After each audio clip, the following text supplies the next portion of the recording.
प्यारे साथियों, एक बार फिर से आपका स्वागत है घटना चक्र के इस ऑनलाइन प्लेटफॉर्म पर। और कल हम चर्चा कर रहे थे बिहार के आर्थिक सर्वेक्षण पर और कुछ महत्वपूर्ण बिंदुओं पर अभी चर्चा को आगे बढ़ाना था। इस क्रम में हम लोग उसी चर्चा को आगे बढ़ाएंगे।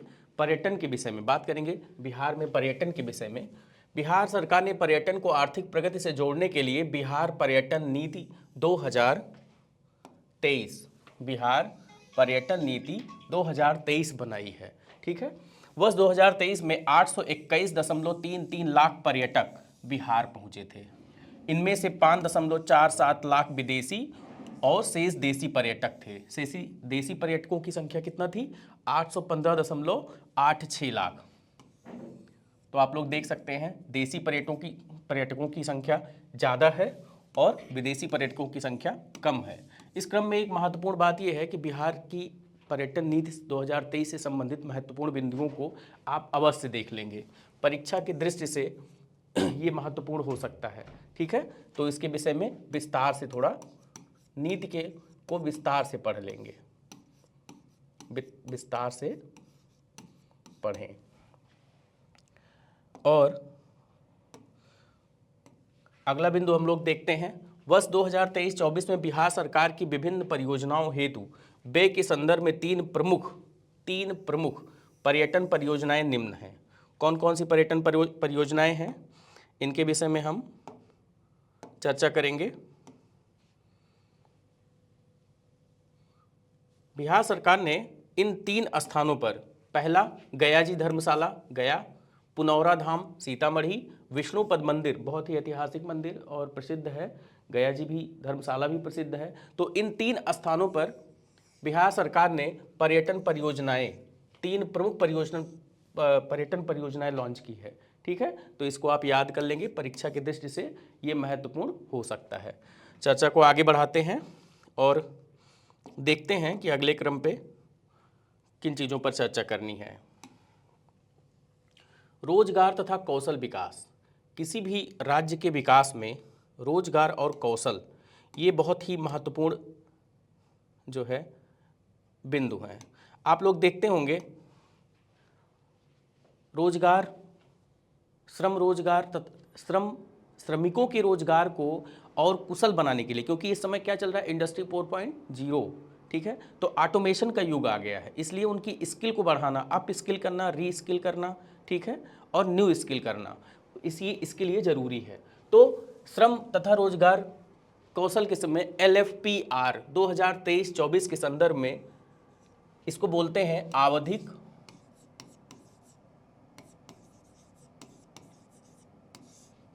श्रम बल भागीदारी। आवधिक श्रम बल भागीदारी। ठीक है, ये इसको कौन सा मंत्रालय जारी करता है? सांख्यिकी।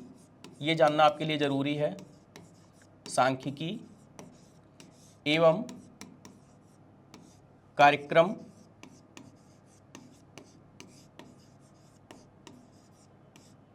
कार्यान्वयन मंत्रालय।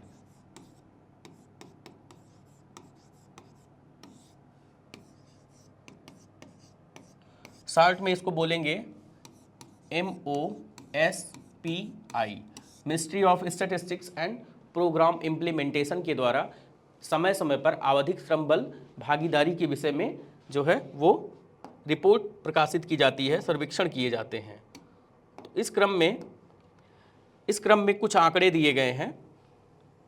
बिहार में श्रम सहभागिता की दर प्रतिशत में, ठीक है, ग्रामीण और शहरी, इन बिंदुओं को आपको देखना है। इसको आप स्वयं देखेंगे, पुरुष महिला और समग्र रूप से ग्रामीण में और शहरी भागों में। इस पर चर्चा जो है वो आंकड़ों के रूप में है और विशेष रूप से इसको आप अपने आप जो है करने का प्रयास करेंगे। तो हम चर्चा को आगे बढ़ाते हैं। इसी तरह से श्रम में सहभागिता की दर है, उसका जो प्रतिशत है, इस पर आप देखेंगे। बिहार का श्रमिक जनसंख्या अनुपात, कुल जनसंख्या में कितने श्रमिक हैं जो लोग कार्य करते हैं, वो ग्रामीण भाग में कितने लोग हैं, शहरी भाग में उनका क्या प्रतिशत है, इसको आप लोग इसको देखेंगे। ऐसे श्रम में सहभागिता पार्टिसिपेशन के विषय में पुरुष महिला और समग्र रूप से श्रम में सहभागिता की दर समग्र रूप से 53.2% है। ठीक है, कितना है, 53.2%, जिसमें पुरुष 75.3 और महिला 31.5, लगभग 2 गुना है पुरुष, 2 गुने से ज़्यादा। ठीक है, तो आगे बढ़ते हैं हम लोग। ये पूरा आंकड़ों के रूप में है, तो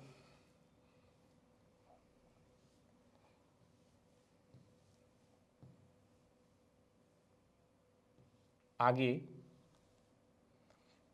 रिपोर्ट की महत्वपूर्ण बिंदु पर फिर से एक बार हम लोग देखते हैं। वो तो आंकड़े थे, उनको आपको देखना है, और हम लोग फिर आगे चर्चा करते हैं कि क्या प्रमुख निष्कर्ष रहे हैं ये इस LFPR 2023-24 की रिपोर्ट का बिहार के संदर्भ में। बिहार में बेरोजगारी दरें पुरुषों के लिए 3.6% है।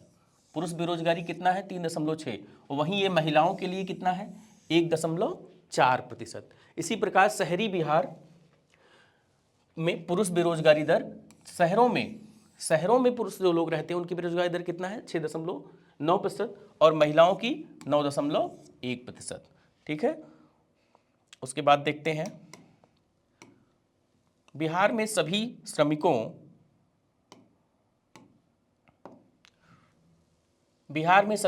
का 53.2% हिस्सा, ये बहुत ही इंपॉर्टेंट फैक्ट हो सकता है, इसलिए आप लोग इसको जो है थोड़ा सा केयरफुली ध्यान में रखेंगे। प्राथमिक क्षेत्र में सभी श्रमिकों का 53.2% हिस्सा प्राथमिक क्षेत्र में।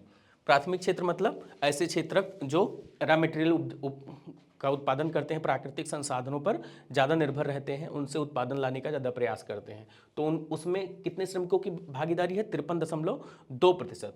ठीक है, जबकि द्वितीयक और तृतीयक क्षेत्रक जो प्राथमिक क्षेत्रक से जो उत्पाद हैं उनका उपयोग करके जो कार्य करते हैं, मैन्युफैक्चरिंग करते हैं, फूड प्रोसेसिंग करते हैं, वो द्वितीयक है, और इन दोनों को जो व्यापार में और उत्पादन करने में जो सहायता प्रदान करते हैं वो तृतीयक क्षेत्रक है, जिनको सेवा क्षेत्रक हम लोग सामान्य रूप से कहते हैं।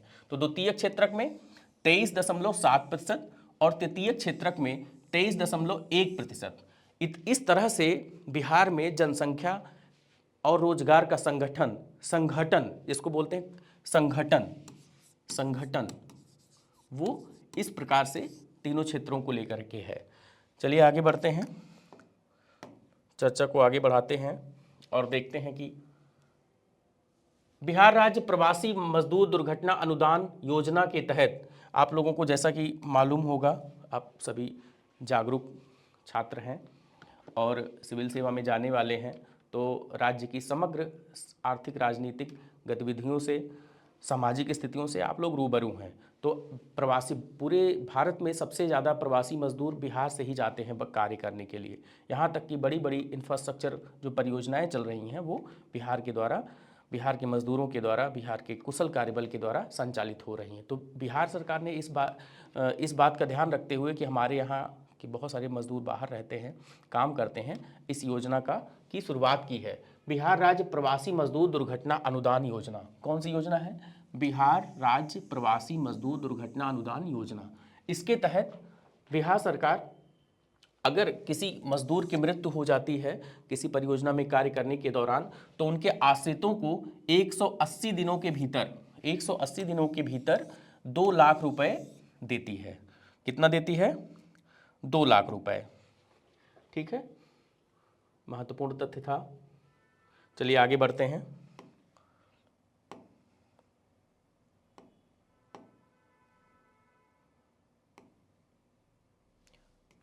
और देखते हैं कि बिहार में आपके लिए और महत्वपूर्ण क्या है।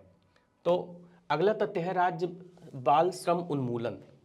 बाल श्रम का उन्मूलन, बाल श्रम उन्मूलन के लिए बिहार राज्य बहुत ही संवेदनशील है। पूरे देश में बाल श्रम को समाप्त करने का प्रयास किया जा रहा है, और उसी क्रम में राज्य में बाल एवं किशोर श्रम निषेध विनियमन अधिनियम 1986, ये किसका है, केंद्र सरकार का। किसका है, केंद्र सरकार का।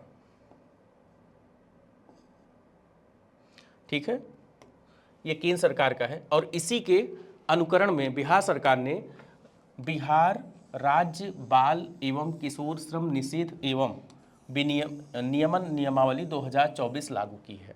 ठीक है। और साथ ही बिहार राज्य बाल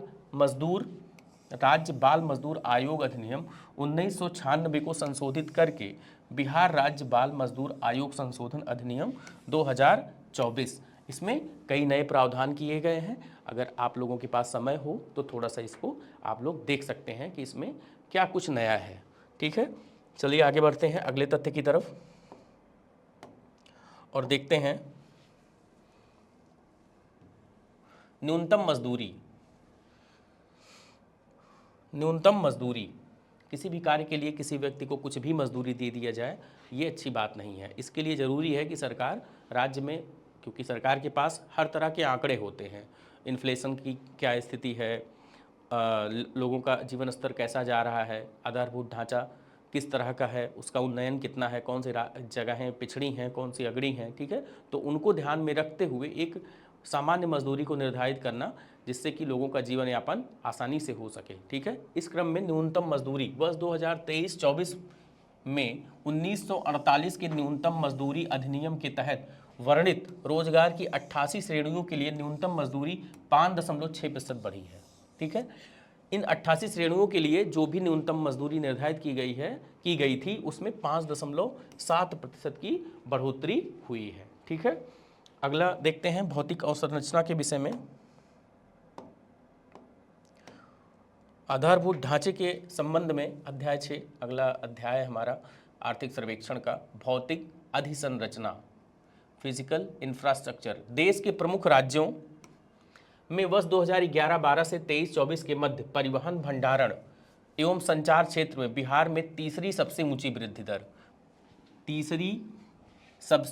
वृद्धि दर 7.6% दर्ज की गई है। किस चीज़ में? परिवहन में, भंडारण और संचार क्षेत्र में। इन तीनों क्षेत्रों में पूरे देश में सभी राज्यों में बिहार तीसरे स्थान पर रहा और 7.6% की वृद्धि दर अर्जित की। पहले व दूसरे स्थान पर क्रमशः, पहले स्थान पर उत्तर प्रदेश और दूसरे स्थान पर कर्नाटक। उत्तर प्रदेश 10.1% और कर्नाटक 7.7%। चलिए आगे बढ़ते हैं। इस चर्चा को आगे बढ़ाते हुए हम लोग देखते हैं सड़क नेटवर्क के विषय में बिहार राज्य की क्या स्थिति है। सड़क बिहार में लगभग 3 लाख किलोमीटर सड़कों का नेटवर्क है। कितना किलोमीटर? 3 लाख किलोमीटर। इस तथ्य को आप लोग याद रखेंगे। बिहार में सड़कों का नेटवर्क कितना है? 3 लाख किलोमीटर। और वर्ष 2019 में देश के सभी राज्यों के मध्य इसका 8वां स्थान था। 2019 में जब सर्वेक्षण किया गया तो इसमें सभी राज्यों में इसका 8वां स्थान पूरे भारत में रहा। भारत नेपाल सीमा पथ परियोजना के तहत बिहार में 554 किलोमीटर की लंबाई में 2 लेन सड़कों का निर्माण किया गया है। 554 किलोमीटर लंबाई में 2 लेन सड़कों, किसके किसके मध्य में? भारत और नेपाल सीमा पथ परियोजना के तहत। ठीक है, ये एक महत्वपूर्ण डेवलपमेंट है। ठीक है, तो आगे बढ़ते हैं हम लोग और देखते हैं अगला तथ्य क्या है। बिहार में ग्रामीण पथों की लंबाई 2005-6 में, देखिए बहुत बड़ा जो है परिवर्तन इसमें आया है, बहुत बड़ा। 2005-6 में ग्रामीण पथों की लंबाई 835 किलोमीटर थी। 2024-25 में बढ़कर सितंबर तक का जो ये आंकड़ा है, 24 तक का, 2 सितंबर 2024, 1,16,880 किलोमीटर।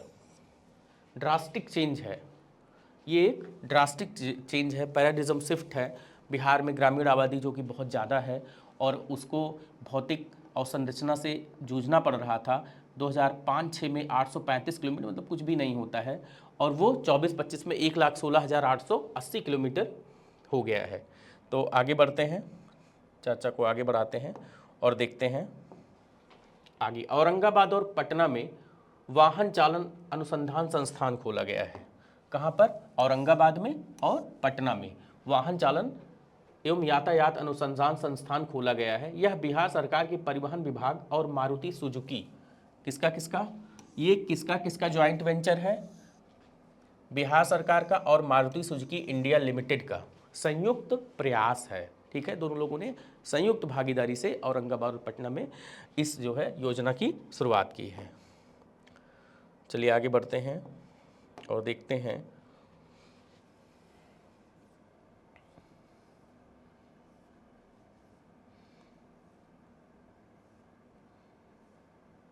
कि बिहार में सड़क और भौतिक अवसंरचना से संबंधित और कौन कौन से महत्वपूर्ण तथ्य आपके सम्मुख लाने आवश्यक हैं। इसमें हम लोग देखते हैं बिहार में 15 साल से अधिक पुराने वाहनों को 15 साल से अधिक पुराने वाहनों को पटना, गया और मुजफ्फरपुर में चलने पर रोक लगा दी गई है। ठीक है, 15 साल से अधिक पुराने जो वाहन हैं पटना, गया और मुजफ्फरपुर में नहीं चल सकते हैं। वहीं जो 12 साल से अधिक पुराने वाहन हैं उनके लिए उन पर क्या लगाया जाएगा? Green tax. क्या लगाया जाएगा? Green tax. जो 12 साल से पुराने वाहन ज़्यादा पुराने हैं उन पर ग्रीन टैक्स लगेगा। ठीक है, प्रधानमंत्री ई बस सेवा के लिए बिहार के छह जिले, प्रधानमंत्री ई बस सेवा के अंतर्गत बिहार के कितने जिले? 6 जिले, 6 ऐसे जिले हैं। इनको दूसरे पेन से डिनोट करते हैं और देखते हैं बिहार के, इसको ये एक महत्वपूर्ण तथ्य है, इसको अपेक्षा करता हूं मैं आपसे कि इसको आप याद रखेंगे कि प्रधानमंत्री ई बस सेवा के अंतर्गत बिहार के कितने शहरों को चुना गया है। तो 6 शहरों को, जिसमें कौन कौन सा है? पटना है, भागलपुर है, दरभंगा है, गया है, मुजफ्फरपुर है और पूर्णिया है। ठीक है, इसको पात्र माना गया है और इसके लिए 400 ई बसें, 400 ई बसों की खरीद की जा रही है। ई बस आप लोग जानते हैं प्रदूषण से मुक्त होगी, जीरो एमिशन होगा इसका। ठीक है, जिससे ये पर्यावरण में कार्बन डाइऑक्साइड का उत्सर्जन भी नहीं करेगी। ठीक है, चलो तो आगे बढ़ते हैं और देखते हैं कि अगला तथ्य आपके लिए महत्वपूर्ण कौन सा है। रेलवे नेटवर्क, बिहार में रेल नेटवर्क, बिहार में मार्च 2024 तक कुल 4,509 किलोमीटर लंबा ट्रैक था, जिसका देश के कुल ट्रैक में 3.4% हिस्सा था। तो पूरे देश में जितना रेलवे ट्रैक है उसका 3.4% वो बिहार राज्य में है। ठीक है, बिहार में नई लाइनों का निर्माण वर्ष 2009 से 14 में के मध्य औसतन 30 किलोमीटर से बढ़कर 23-24 में 277 किलोमीटर, ये भी एक बहुत बड़ा बदलाव है जो कि रेल नेटवर्क के क्षेत्र में, आधारभूत ढांचे के क्षेत्र में बिहार में दर्ज की गई है। जो 30 किलोमीटर से 19 से 14 में 30 किलोमीटर से बढ़ के 277 किलोमीटर प्रति वर्ष पहुंच गया है। कितना? Per year, per year. ठीक है, आगे बढ़ते हैं और देखते हैं कि अगला महत्वपूर्ण तथ्य कौन सा है।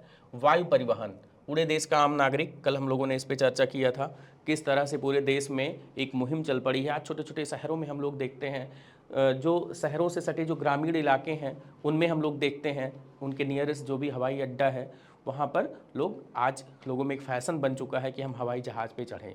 हवाई जहाज़ पर चढ़ के लोग सेल्फी डालते हैं, उससे उनको गौरव की अनुभूति होती है, समाज में उनकी प्रतिष्ठा बढ़ती है। ठीक है, तो और ये एक बहुत अच्छी चीज़ है, सरकार का इस दिशा में प्रयास जो रहा पूरे देश का आम नागरिक, उसके द्वारा इस तरह का मनोबल लोगों में विकसित हुआ है। वायु परिवहन, पटना हवाई अड्डा देश के उभरते हवाई अड्डों में से एक है, देश के उभरते हुए राइजिंग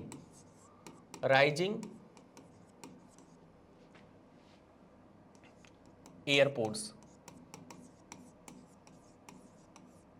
राइजिंग एयरपोर्ट्स में से एक है पटना हवाई अड्डा। पटना हवाई अड्डे ने गत दशक 2014-15 से 2023-24 के दौरान 3 करोड़ यात्रियों को सेवा दी और इस अवधि में यहाँ 83,000 टन से भी अधिक माल की ढुलाई हुई। ठीक है, ये एक बहुत बढ़िया बात है बिहार के संदर्भ में। और हम लोग देखते हैं अगला तथ्य क्या है। भवन निर्माण, आंकड़ों से पता चलता है कि गत 1.5 दशक 2008-9 से 24-25 बजट के अनुमान तक के बीच भवन निर्माण विभाग योजना व्यय 332 गुना से भी अधिक बढ़ा है, जबकि स्थापना एवं प्रतिबद्धता व्यय महज 4 गुना बढ़ा है। ठीक है, तो 308-9 से 24-25 के बीच भवन निर्माण विभाग का योजना व्यय 332 गुना, ठीक है, 9 से 24 के बीच में जो अंतराल है उसको आप देख सकते हैं, वो कितना है। और इतना बड़ा चेंज, इतना बड़ा बदलाव ये दिखाता है कि बिहार सरकार राज्य में सभी को घर देना चाहती है, सभी के लिए आवास का निर्माण करना चाहती है और 332 गुना से भी अधिक जो है आवंटन किया गया। जबकि स्थापना एवं प्रतिबद्ध व्यय उसके रख रखाव पर जो है वो 4 गुना बढ़ा है। ठीक है, वो भी एक बड़ा बदलाव है। आगे बढ़ते हैं, अगला तथ्य हम लोग देखते हैं अध्याय 7 ई शासन। ई गवर्नेंस को आप लोग जानते ही होंगे। ई गवर्नेंस, ई गवर्नेंस का मूल उद्देश्य क्या है? मैक्सिमम गवर्नेंस, मैक्सिमम गवर्नेंस और मिनिमम गवर्नमेंट।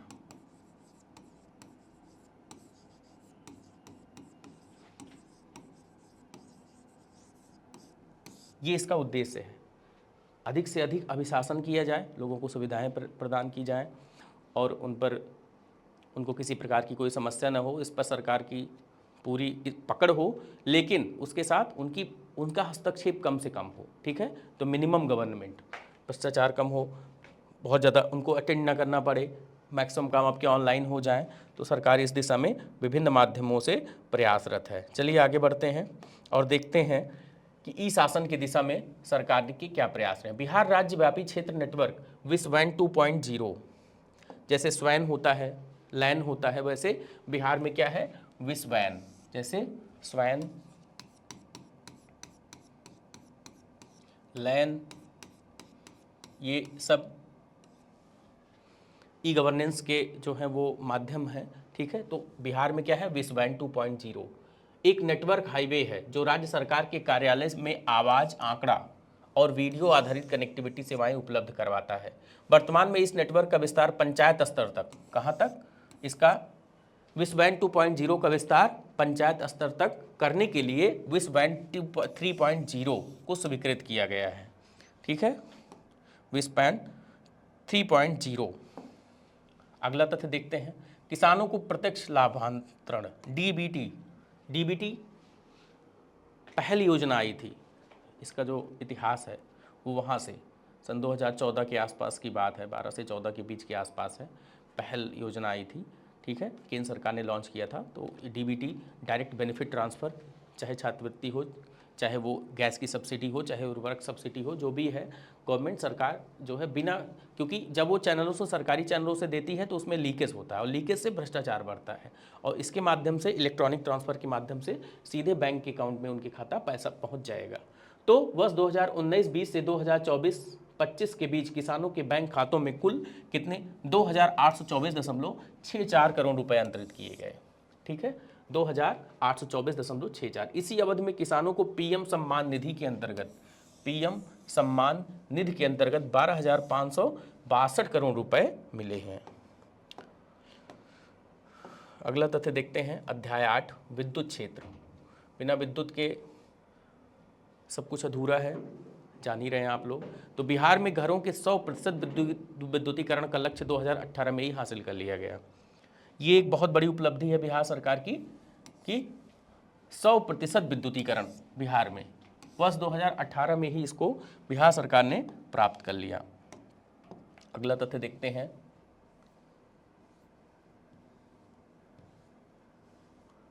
राज्य में ऊर्जा की प्रति व्यक्ति खपत, राज्य में ऊर्जा की प्रति व्यक्ति खपत 2012-13 के 134 किलोवाट प्रति घंटा से बढ़कर 23-24 में 363 किलोवाट प्रति घंटा पहुंच गई है।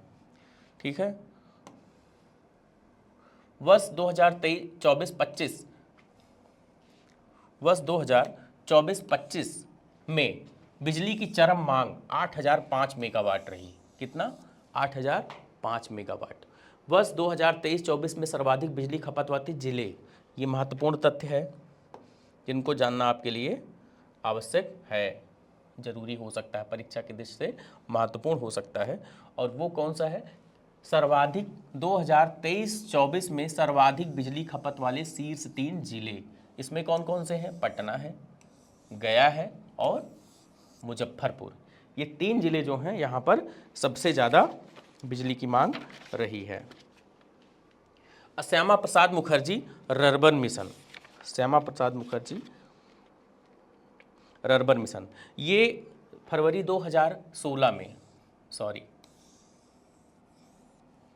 एक बार डिलीट करते हैं पूरा, तो इसको फिर से एक बार देखते हैं। फरवरी 2000 कब लॉन्च की गई, विभिन्न जो योजनाएं हैं केंद्र सरकार की उस से संबंधित उनके वर्षों को जरूर याद रखा करें, ठीक है, और इसको पढ़ते समय ही इसको देख लें। फरवरी 2016, फरवरी 2016 में कहाँ से? छत्तीसगढ़ से। इसका उद्देश्य क्या है? ग्रामीण क्षेत्रों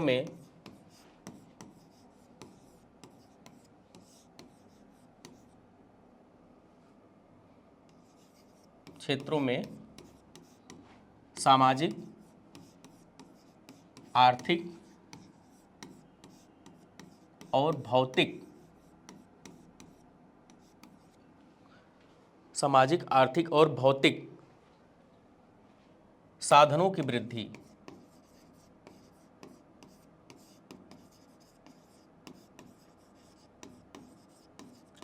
इसका लाभ क्या होगा? ग्रामीण और शहरी, ग्रामीण और शहरी विभाजन में कमी आएगी। आप लोग समझ सकते हैं कि शहरों में आधारभूत ढांचा, सामाजिक रूप से उनकी स्थितियां, आर्थिक तौर तरीके, आर्थिक रूप से वहाँ पर रोजगार के साधन, उत्पादन के साधनों की बहुतायत होती है, जबकि ग्रामीण क्षेत्र जो है इस मामले में बहुत पिछड़ा होता है। इसलिए इस योजना के माध्यम से सरकार इस खाई को कम करना चाहती है। डॉक्टर APJ अब्दुल कलाम जी का एक विचार था, उसका नाम था पूरा प्रोवाइडिंग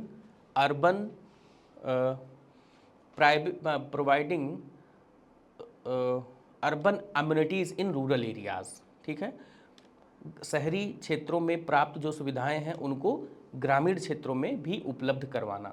ये संभवतः उसी से जो है ये प्रेरित है, इससे दोनों में विभाजन को कम किया जा सके, और जब विभाजन कम होगा तो रोजगार के साधन कम होंगे तो पलायन भी कम होगा, ठीक है। तो इस संबंध में अगला तथ्य हम लोग देखते हैं, इसकी क्या उपलब्धियां रहीं। श्यामा प्रसाद मुखर्जी रर्बन मिशन के तहत 4 जिले, कौन कौन से जिले हैं? ये 4 जिले गया, रोहतास, कैमूर और सहरसा में सौर पथ प्रकाश प्रणाली लगाई गई है। क्या? सौर पथ प्रकाश प्रणाली। अगला तथ्य देखते हैं, ग्रामीण विकास से संबंधित है। जीविका के नाम से जानी जाने वाली बिहार ग्रामीण आजीविका प्रोत्साहन समिति, बिहार ग्रामीण आजीविका प्रोत्साहन समिति के तहत, इसको किस नाम से जाना जाता है? जीविका, ठीक है। और जीविका का पूरा नाम क्या है? जीविका का पूरा नाम है बिहार ग्रामीण आजीविका प्रोत्साहन समिति। इसके तहत सितंबर 2024 तक 1063.5 हजार स्वयं सहायता समूह SHG और 71.1 हजार ग्राम संगठन का गठन हुआ है, ठीक है। तो इसको आप लोग मस्तिष्क में रखेंगे।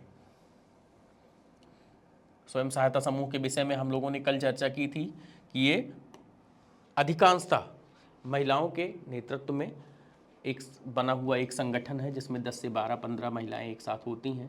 वो लोग एक छोटी छोटी निधियों के माध्यम से किसी बैंक खाते में अपना खाता खोलती हैं, संयुक्त खाता होता है, और बैंक के लोगों की जिम्मेदारी होती है कि वो उनके क्रेडिट के हिसाब से उनको लोन दें, उनको किसी व्यवसाय को करने के लिए प्रशिक्षण दें, उनके विपणन की व्यवस्था करें, जिससे वो आत्मनिर्भर हो सकें और छोटी छोटी बचतों को भी प्रोत्साहित किया जा सके, ठीक है। तो बिहार सरकार ने इस संबंध में जो अगली उपलब्धि हासिल की है उस पर चर्चा करते हैं। जीविका की पहल दीदी की रसोई के तहत, जीविका की पहल दीदी की रसोई के तहत बिहार में समुदाय आधारित कैंटीन मॉडल को बढ़ावा दिया जा रहा है, जो पूरी तरह महिलाओं द्वारा संचालित है। तो ये महिला सशक्तिकरण की दिशा में बिहार सरकार का अगला प्रयास रहा है। बढ़ते हैं अगले तथ्य की तरफ। जीविका के तहत कृषि उत्पादों का विपणन, ग्रीन डिलाइट्स ये ब्रांड, ठीक है, ग्रीन डिलाइट ब्रांड के तहत, जीविका के तहत, जीविका क्या है, एसएचजी प्रोग्राम है, ठीक है, उनका स्वयं सहायता समूह का प्रोग्राम, इसके द्वारा जो निर्मित उत्पाद होंगे वो ग्रीन डिलाइट ब्रांड के तहत उनका विपणन किया जाएगा, उनका प्रचार किया जाएगा, उनको मार्केट में पहुंचाया जाएगा। अगला तथ्य देखते हैं, मनरेगा के तहत जॉब कार्ड धारकों की संख्या। ये सब चीज़ें आप लोग देख लिया करेंगे, ठीक है। और 19-20 में 171 ये आंकड़ागत चीज़ें हैं, इस पर हम बहुत विस्तार से चर्चा नहीं करेंगे, ये आपके पढ़ने का विषय है, ठीक है। तो इसको आप लोग, आपसे अपेक्षा करता हूँ कि आप लोग जो है इस पर, इसको स्वयं से पढ़ लेंगे। रोजगार, मनरेगा के तहत कितने रोजगार का सृजन हुआ, ठीक है। 23-24 लेटेस्ट आंकड़ों पर ज़्यादा ध्यान देना है। 2205.3 लाख व्यक्ति सृजन दिवस रहा, 55.7% वृद्धि रही, इसको आप लोग ध्यान दे लेंगे। मनरेगा के तहत सर्वाधिक जॉब कार्ड वाले शीर्ष 3 जिले, ये महत्वपूर्ण है, ये महत्वपूर्ण तथ्य है। तो इसमें सबसे सर्वाधिक जॉब कार्ड कहाँ बने, तो पहला पूर्वी चंपारण में 7.4 लाख कार्ड बने, समस्तीपुर में 7 लाख और गया में 6.6 लाख। यहाँ पर अधिक से अधिक जॉब कार्ड बनने का मतलब क्या है कि अधिक से अधिक लोगों को ने मनरेगा में काम करने के लिए आवेदन किया, रोजगार की मांग की। मनरेगा क्या है, एक अधिकार आधारित कानून के तहत लोगों को रोजगार पाने का अधिकार है। इसको कब इम्प्लीमेंट किया गया, 2005 में एक्ट बना और 2006 में, संभवतः 2006 में इसका इम्प्लीमेंटेशन हुआ, ठीक है। तो आगे बढ़ते हैं और देखते हैं कि अगला तथ्य बिहार के संदर्भ में आपके लिए क्या है। मनरेगा के तहत जॉब कार्ड वाले परिवारों की कुल संख्या कितनी रही, इसको आप लोग देख लेंगे, ठीक है। जिसमें शीर्ष 3 जिले, अनुसूचित जाति परिवारों का के हिस्से में कितने, अनुसूचित जाति परिवार, चूँकि ये कमज़ोर वर्गों से संबंधित मुद्दा है और एक सिविल सेवक की हैसियत से आपको हमेशा कमज़ोर वर्गों के पक्ष में अधिक से अधिक अपनी सहानुभूति को रखना है, भले कानून के दायरे में ही रखना है, लेकिन उन पर, उनके उत्थान के प्रति आपको अपना समर्पण कभी कम नहीं करना है। तो इसलिए इस तथ्य को जानना आवश्यक है। अनुसूचित जाति परिवारों का हिस्सा कितना रहा मनरेगा में, तो सबसे ज़्यादा रहा कहाँ रहा, गया में रहा, उसके बाद औरंगाबाद में रहा और उसके बाद सुपौल में। गया में 36.2, औरंगाबाद में 32.7 और सुपौल में 31.2। बढ़ते हैं अगले तथ्य की तरफ और देखते हैं कि अगला तथ्य आपके लिए क्या लेकर आता है। मनरेगा के तहत जॉब कार्ड धारक परिवारों में रोजगार मांगने, मैंने बताया था अभी ना आपको कि रोजगार, मनरेगा एक मांग आधारित, रोजगार के लिए मांग आधारित कानून है, जिसके तहत किसी भी व्यक्ति, कोई भी व्यक्ति, उसके यहाँ तक कि अगर रोजगार उस निश्चित समय के अंदर नहीं दिया गया तो उसको उसका कंपनसेशन भी सरकार को देना पड़ता है, ठीक है। तो मनरेगा के तहत जॉब कार्डधारी परिवारों में रोजगार मांगने वाले परिवारों का प्रतिशत कितना रहा, कहाँ कहाँ पर रहा, सबसे ज़्यादा रहा सहरसा में, जहानाबाद में और शिवहर। इन 3 जिलों के लोगों ने मनरेगा के तहत जॉब कार्ड परिवारों की सबसे ज़्यादा रोजगार की मांग किया, ठीक है। अगले तथ्य की तरफ बढ़ते हैं और देखते हैं कि अगला तथ्य आपके लिए क्या लेकर आता है। मनरेगा के तहत कुल सृजित रोजगार में महिलाओं का हिस्सा कितना रहा, ये बहुत इंपॉर्टेंट तथ्य है, इस पर आप लोग देखेंगे, विचार करेंगे। 2021-22 में ये 53.2% था, जो कि 23-24 में, वर्तमान में ये कितना, 54.3%, इसमें बढ़ोतरी हुई है, इसमें बढ़ोतरी हुई है। महिलाओं की श्रम भागीदारी मनरेगा में बढ़ी है, उनके लिए रोजगार का सृजन अधिक हुआ है। अगला तथ्य हम लोग देखते हैं, बिहार में पंचायती राज संस्थाओं का अवलोकन वर्ष 2024, 25 सितंबर 2024 तक। विवरण क्या है, कितनी जिला परिषदें हैं बिहार में, कितनी जिला परिषदें हैं, नगर पालिकाएं हैं, वो 38 हैं, संभवतः 38 जिले भी हैं।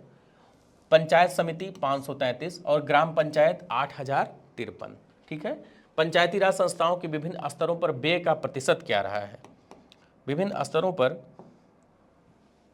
पंचायती राज संस्थाओं के विभिन्न स्तरों पर व्यय का क्या प्रतिशत रहा है, क्योंकि जो बजट का आवंटन होता है वो इन तीनों के लिए जिला परिषद में, फिर खंड के स्तर पर जिसको हम लोग बोलते हैं खंड विकास समिति, ब्लॉक पे, और उसके बाद ग्रामीण गांव में, ग्राम पंचायतों में, वो उस तरह से वित्तीय आवंटन होता है। वित्तीय आवंटन किसके द्वारा किया? राज्य वित्त आयोग के द्वारा। ठीक है, तो राज्य वित्त आयोग के द्वारा पंचायतों के लिए, जिला परिषदों के लिए, यहाँ तक कि यूएलबीज, अर्बन लोकल बॉडीज़ के लिए भी उसी के द्वारा किया जाता है। अब आप लोग ये देख लेंगे कि राज्य वित्त आयोग किस अनुच्छेद के अंतर्गत संविधान में उसको रखा गया है।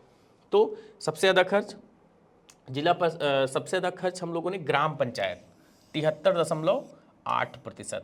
ठीक है, उसके बाद कौन सा? पंचायत समिति 13.2, और फिर जिला परिषद 13%। कुल वित्तीय आवंटन का जो व्यय का संगठन रहा वो ये रहा। ठीक है, बढ़ते हैं अगले तथ्य की तरफ। अध्याय 10, नगर विकास। शहरों को विकास का इंजन कहा जाता है। ठीक है, देश की लगभग 60% औद्योगिक जो उत्पादन है वो शहरों में हो रहा है। ठीक है, 40% केवल गांव में होता है।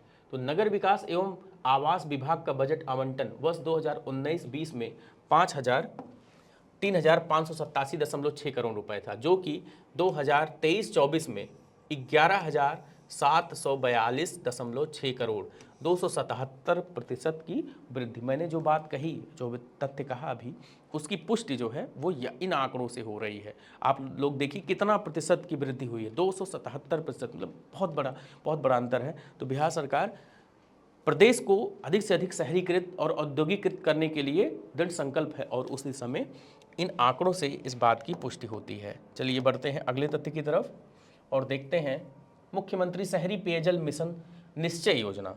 निश्चय 1.0, 2.0 इस तरह से रहा है बिहार में, और उसके अंतर्गत 6-7 कार्यक्रमों को लॉन्च किया गया, और उनको प्राप्ति करने के लिए राज्य सरकार ने अपनी प्रतिबद्धता को जारी रखा। उसी क्रम में एक ये है मुख्यमंत्री शहरी पेयजल निश्चय योजना। ये 30 सितंबर 2024 तक 18.47 लाख परिवारों को पानी का कनेक्शन इसके द्वारा दिया गया। ठीक है, कितना? 18.47 लाख परिवारों को। बढ़ते हैं अगले तथ्य की तरफ। राष्ट्रीय स्वच्छ गंगा मिशन, नदियों को स्वच्छ बनाने के लिए केंद्र सरकार के द्वारा नमामि गंगे योजना की शुरुआत जून 2014 में की गई थी। कब की गई थी? जून 2014 में।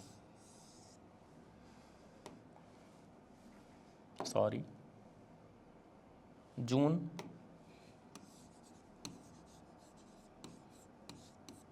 2014 में। आप लोग इस तथ्य को याद कर लीजिएगा। कभी कभी योजनाओं को दे दिया जाता है, विभिन्न योजनाओं को, और उनका वर्ष दे दिया जाता है कब उनको लॉन्च किया गया था, तो इस क्रम में इनको जानना जरूरी। राष्ट्रीय स्वच्छ गंगा मिशन जून 2014 में केंद्र सरकार ने इसको लॉन्च किया था। उसके तहत वर्ष 2023-24 के संदर्भ में कुल व्यय 473 बिहार सरकार ने इस पर 473.77 करोड़ रुपए खर्च किए। ठीक है, बढ़ते हैं अगले तथ्य की तरफ। दीनदयाल उपाध्याय अंत्योदय अन्न योजना। दीनदयाल उपाध्याय अंत्योदय अन्न योजना। ठीक है, अंत्योदय योजना, अन्न नहीं है, सॉरी, अंत्योदय। ये कब लॉन्च की गई? 2016 में। इसका लक्ष्य क्या है? DNULM का शहरी क्षेत्रों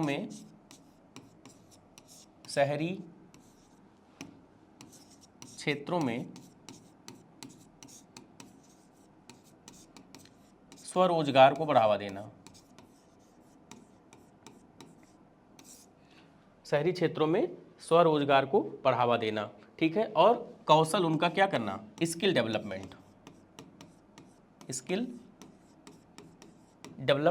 करना। और इसके लिए इसका पार्टनर कौन है? इसका DNULM का पार्टनर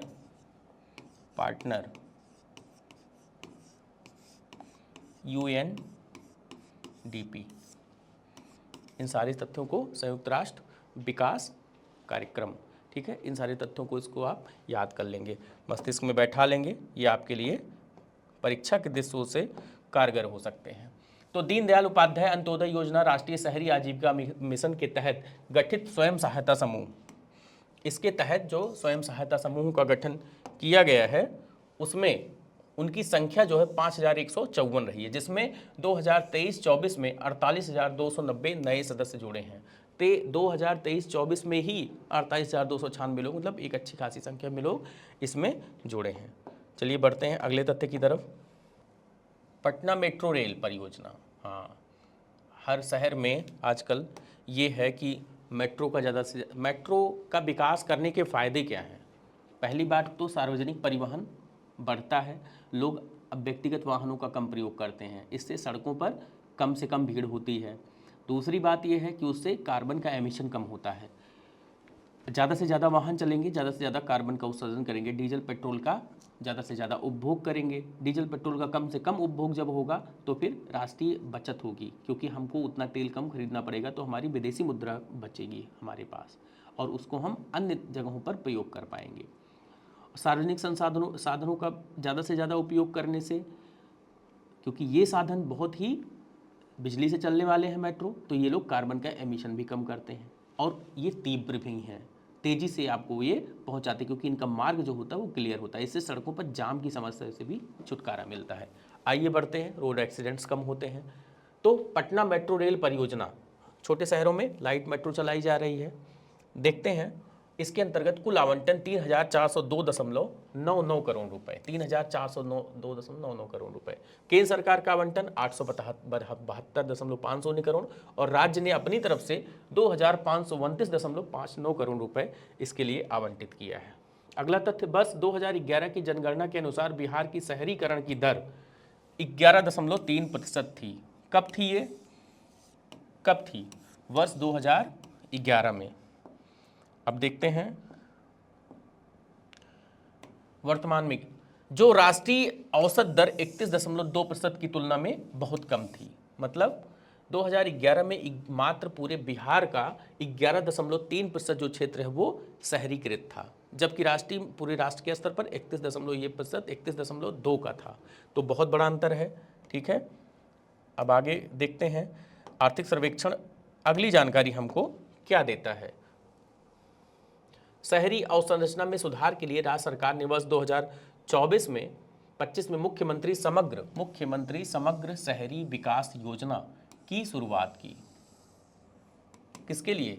शहरी अवसंरचना में सुधार के लिए। शहरी अवसंरचना में सुधार होगा तो शहरीकरण अपने आप बढ़ेगा, लोग शहरों की तरफ पुल फैक्टर आकर्षित होंगे। ठीक है, राज्य में स्मार्ट सिटी मिशन के तहत वर्ष 2024-25 में 640 करोड़ रुपए आवंटित किए गए। कितना? 640 करोड़ रुपए। किसके लिए? स्मार्ट सिटी मिशन के लिए।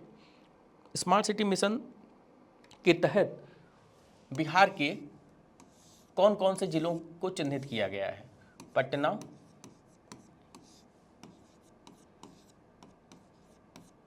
बिहार शरीफ, पटना, बिहार शरीफ, भागलपुर,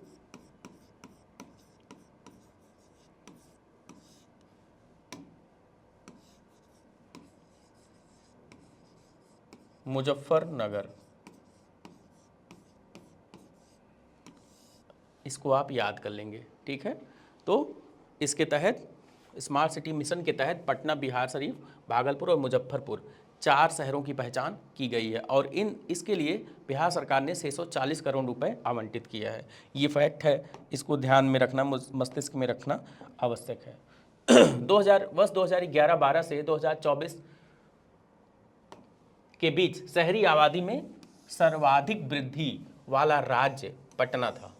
उसके बाद दूसरा स्थान गया जिले का है।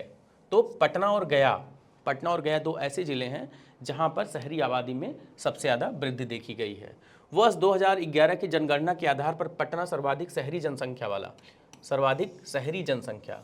जनसंख्या के मामले में पटना राजधानी है। पटना वहां का सबसे विकसित बुनियादी अवसंरचना पटना में है, राज्य की राजधानी है, सभी सरकार के सभी कार्यालय लगभग वहाँ पर हैं, अच्छा लिविंग स्टैंडर्ड है, ठीक है। तो वहाँ पर सबसे ज़्यादा पुल फैक्टर भी है, इसलिए सबसे ज़्यादा शहरी आबादी जनसंख्या वाला शहर पटना है। वर्ष 2024 में 116 ग्राम पंचायतों को नगर पंचायत में, कितने 116 जो ग्राम पंचायत थी उनको नगर पंचायत में, और 25 ग्राम पंचायतों को नगर परिषद में पूर्णतः समाहित कर दिया गया है, ठीक है। तो ये चूँकि ये अर्बन एरियाज़ के निकट रहे होंगे, इससे इनका विकास जो है और वो उन क्षेत्रों का और अधिक होगा। वर्ष 2021 के बड़े पुनर्गठन के बाद बिहार में अब 261 नगर स्थानीय निकाय हैं। कितने नगर स्थानीय निकाय हैं बिहार में? 261। इसको आप लोग याद रखिएगा, ठीक है। ये महत्वपूर्ण तथ्य है कि वर्ष 2021 के बड़े पुनर्गठन के बाद बिहार में अब कितने नगर स्थानीय निकाय हैं? तो आप लोग क्या बताएंगे? 261, जिसमें नगर निगम की संख्या 19 है, ठीक है। नगर पालिका 88 है और नगर पंचायत 154। तो ये संगठन रहा है बिहार में शहरी स्थानीय निकायों का। बढ़ते हैं अगले तथ्य की तरफ। मुख्यमंत्री समग्र शहरी विकास योजना, मुख्यमंत्री समग्र शहरी विकास योजना के तहत 2024-25 से और 2025-26 के लिए राज्य बजट से हर साल 500 करोड़ रुपए आवंटित किए जाएंगे। 2025-26 तक, 2024-25 से 500 करोड़ रुपए आवंटित किए जाएंगे ताकि इनके विकास को की गति को सुस्त ना पड़ने दिया जाए और उसको तीव्र बनाए रखा जाए। Patna master plan 2031, Patna master plan 2031 का क्रियान्वयन पटना महानगर क्षेत्र प्राधिकरण द्वारा किया जा रहा है। योजना के विस्तार 1167 वर्ग किलोमीटर में है, जिसमें 7 शहरी क्षेत्र शामिल हैं। इसमें ये महत्वपूर्ण तथ्य है, ये तथ्य महत्वपूर्ण हो सकता है कि पटना मास्टर प्लान 2021 के तहत ऐसे कितने शहरी क्षेत्र शामिल किए गए हैं? तो उसमें 7 शहरी क्षेत्र शामिल किए गए हैं। अगला तथ्य देखते हैं। प्रधानमंत्री आवास योजना जून 2015 कब लॉन्च की गई? जून 2015, PMAY। इसके तहत लाभार्थियों को केंद्र और राज्य सरकारों द्वारा 75-25 के अनुपात में, किसमें 75% केंद्र सरकार देगी और 25% राज्य सरकार वित्तीय सहायता दी जाती है। सितंबर 2022 तक इस संदर्भ में कुल व्यय 3893.21 करोड़ रुपए था। इसका उद्देश्य क्या था? इसका उद्देश्य, प्रधानमंत्री आवास योजना का उद्देश्य क्या था? Housing for all, housing for all, ठीक है। इसके तहत बिहार सरकार ने 3893.21 करोड़ रुपए अपनी तरफ से केंद्र सरकार के 75% के एवज में अपना 25% का योगदान दिया है। बढ़ते हैं अगले तथ्य की तरफ। पटना मेट्रो रेल परियोजना जो कि निर्माणाधीन है, कि पहले कॉरिडोर की 17.93 किलोमीटर और दूसरी कॉरिडोर की 14.57 किलोमीटर है। इसकी रेंज कितनी है? पटना रेल मेट्रो कॉरिडोर की 17.93 और 14.57 किलोमीटर। राज्य के 4 महत्वपूर्ण शहरों मुजफ्फरपुर, गया, दरभंगा और भागलपुर में मेट्रो रेल के लिए प्रस्ताव लाया गया है। ये प्रीलिम्स की दृष्टि से महत्वपूर्ण है, प्रीलिम्स की दृष्टि से ये महत्वपूर्ण है कि राज्य के कितने शहरों में जो है वो मेट्रो रेल के लिए प्रस्ताव लाया गया है। तो मुजफ्फरपुर, गया, दरभंगा और भागलपुर जो है इनका नाम आप याद रखेंगे और ऑप्शन में आने पर सही जगह पर टिक करके अपने अंक को सुनिश्चित करेंगे। अध्याय 11 वित्तीय संस्थाएं। राज्य के ग्राहक सेवा केंद्रों की संख्या 31 मार्च 2024 तक 57,589 हो गई। ग्राहक सेवा केंद्र जहां पर ग्राहकों को धन निकालना, जमा करना, ऋण लेना, बीमा, वित्तीय उत्पादों आदि के विषय में जो जानकारी लेनी होती है, जो उत्पाद उपलब्ध होते हैं, जिसके लिए उनकी बैंक उनको ऑथराइज करती है, वो काम वो लोग करते हैं। तो इनकी संख्या कितनी है? 57,589। इसका उद्देश्य क्या है? फाइनेंशियल लिटरेसी को बढ़ाना, वित्तीय साक्षरता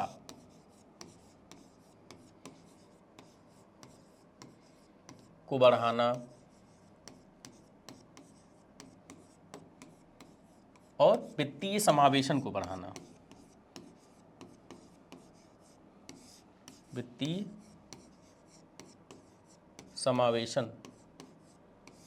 को बढ़ावा देना।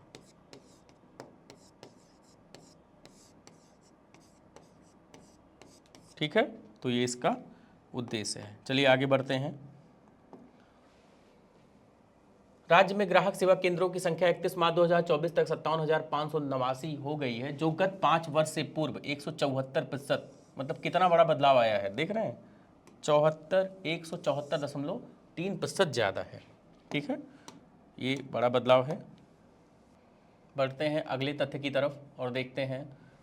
31 मार्च 2024 तक राज्य में बैंकों की 8,045 शाखाएं थीं। इनमें से 46.9% शाखाएं ग्रामीण क्षेत्रों में थीं। 31 मार्च 2024 तक 46.9% शाखाएं कितनी है?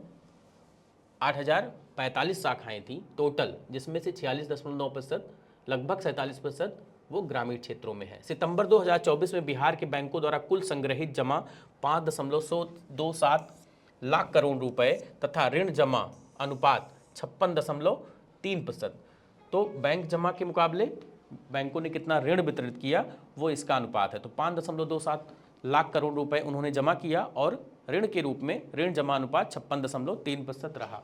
31 मार्च 2024 तक राज्य में मोबाइल बैंकिंग IMPS, इसको कहा जाता है IMPS, उपयोगकर्ताओं की संख्या 162.9 लाख पहुंच गई। 162.9 लाख IMPS का यूज कर रहे हैं। बढ़ते हैं अगले तथ्य की तरफ। सितंबर 2024 में बिहार में क्षेत्रीय ग्रामीण बैंक, इनकी स्थापना कब हुई थी? 1975 में। ठीक है, इनको रीजनल रूरल बैंक्स, ग्रामीण क्षेत्रों में ये बैंक ग्रामीण क्षेत्रों में स्थापित किए जाते हैं और इनका मुख्य उद्देश्य क्या होता है? ग्रामीण विकास में सहयोग देना। नाबार्ड और उस जिले, वो राज्य और केंद्र सरकार तीनों के अनुपात से जो है इस बैंक की स्थापना, उसमें तीनों की भागीदारी होती है। और ये ग्रामीण क्षेत्रों में विकास के लिए इनकी 75% से ज़्यादा लोनिंग इनके लिए ज़रूरी है कि वो प्राइमरी सेक्टर में हो। प्राइमरी सेक्टर में 75% से ज़्यादा लोनिंग। ठीक है, तो बढ़ते हैं इस तथ्य की तरफ कि इस दिशा में बिहार सरकार ने क्या प्रयास किया है। क्षेत्रीय ग्रामीण बैंकों की संख्या कितनी रही है? कुल 2105 शाखाएं थी इनकी, 2105, जिनमें से 51.2% दक्षिण बिहार ग्रामीण बैंक और 48.8% उत्तर बिहार ग्रामीण बैंक। ठीक है, तो इन दोनों बैंकों के अंतर्गत 2105 शाखाएं रही हैं। बिहार सितंबर 2024 तक बिहार में बैंकों द्वारा संग्रहित जमा राशि में सर्वाधिक हिस्सा सार्वजनिक क्षेत्र के बैंकों का रहा है, 75%। इसके बाद दूसरा स्थान निजी क्षेत्र के बैंकों का 15% रहा है। जमाओं में कुल हिस्सा सबसे ज़्यादा सार्वजनिक बैंकों का, उसके बाद निजी बैंकों का।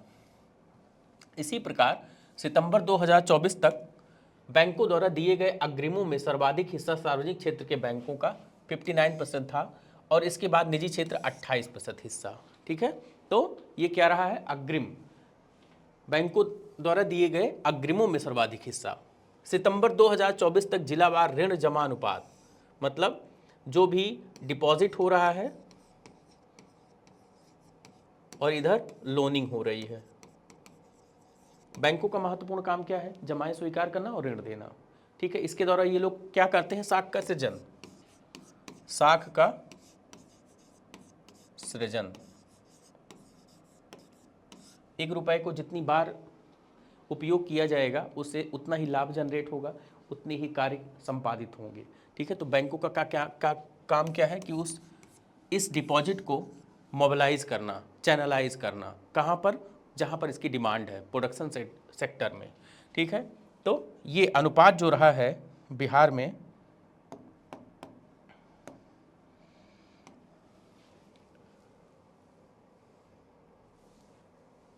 बैंक सितंबर 2024 से जिलावार ऋण जमा अनुपात वाले बिहार के शीर्ष 3 जिले कौन कौन से हैं?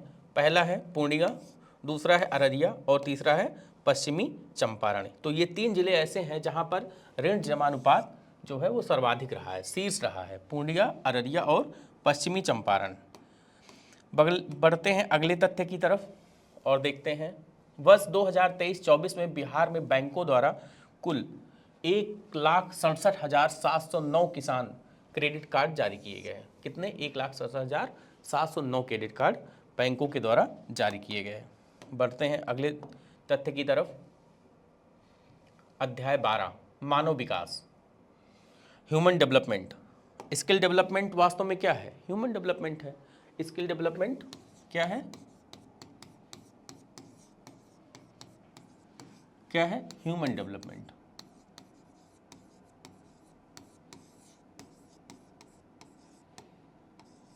ह्यूमन डेवलपमेंट, स्किल डेवलपमेंट क्या है?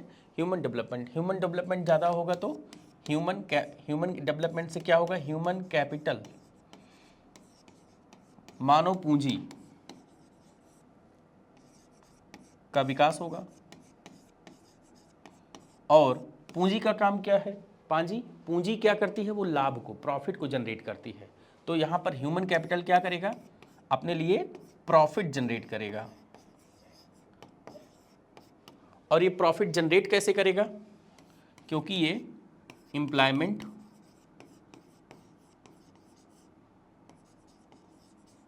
प्राप्त करेगा या फिर इंटरप्रीनियर बनेगा।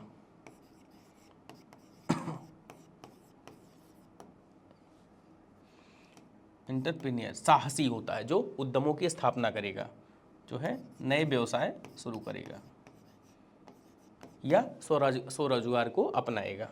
तो बढ़ते हैं,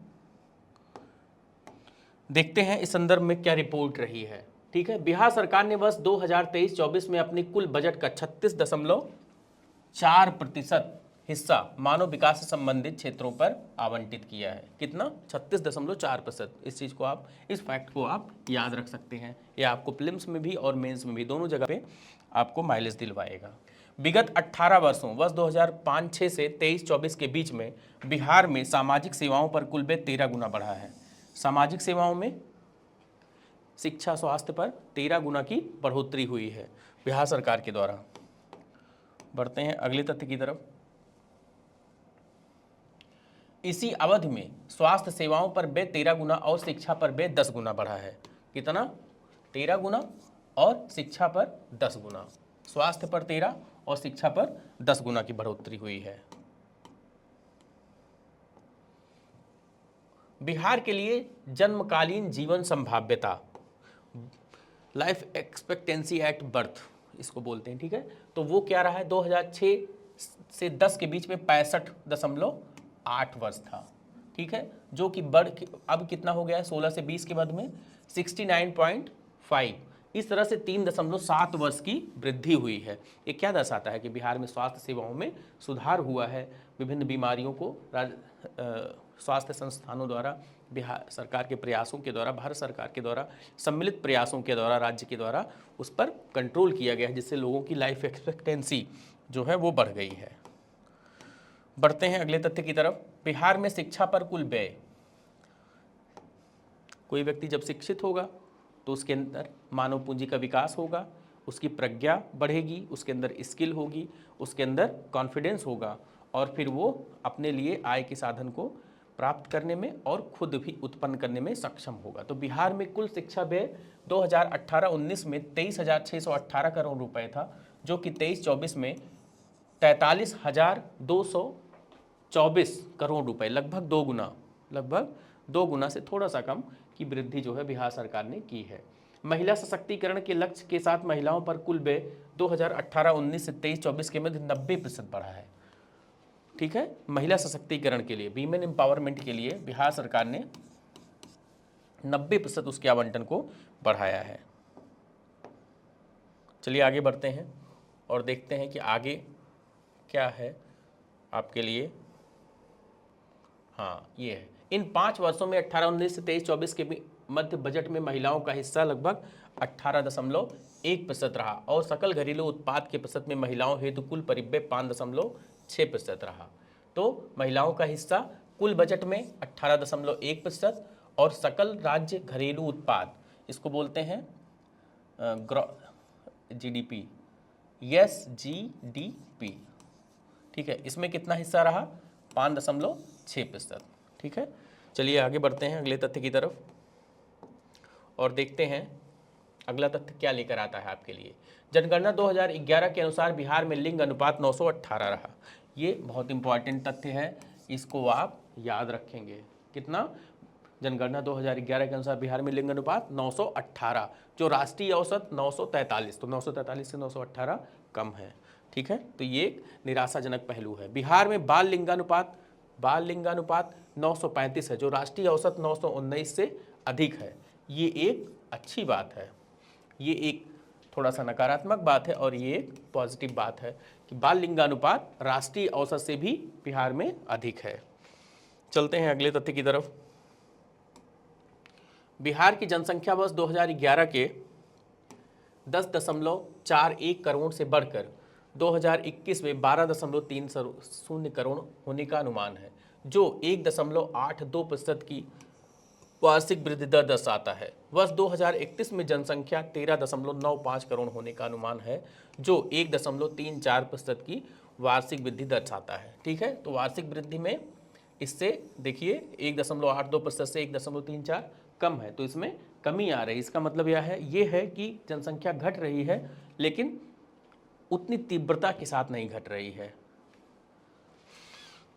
तो फिर भी इसे आशाजनक पहलू ही कहेंगे।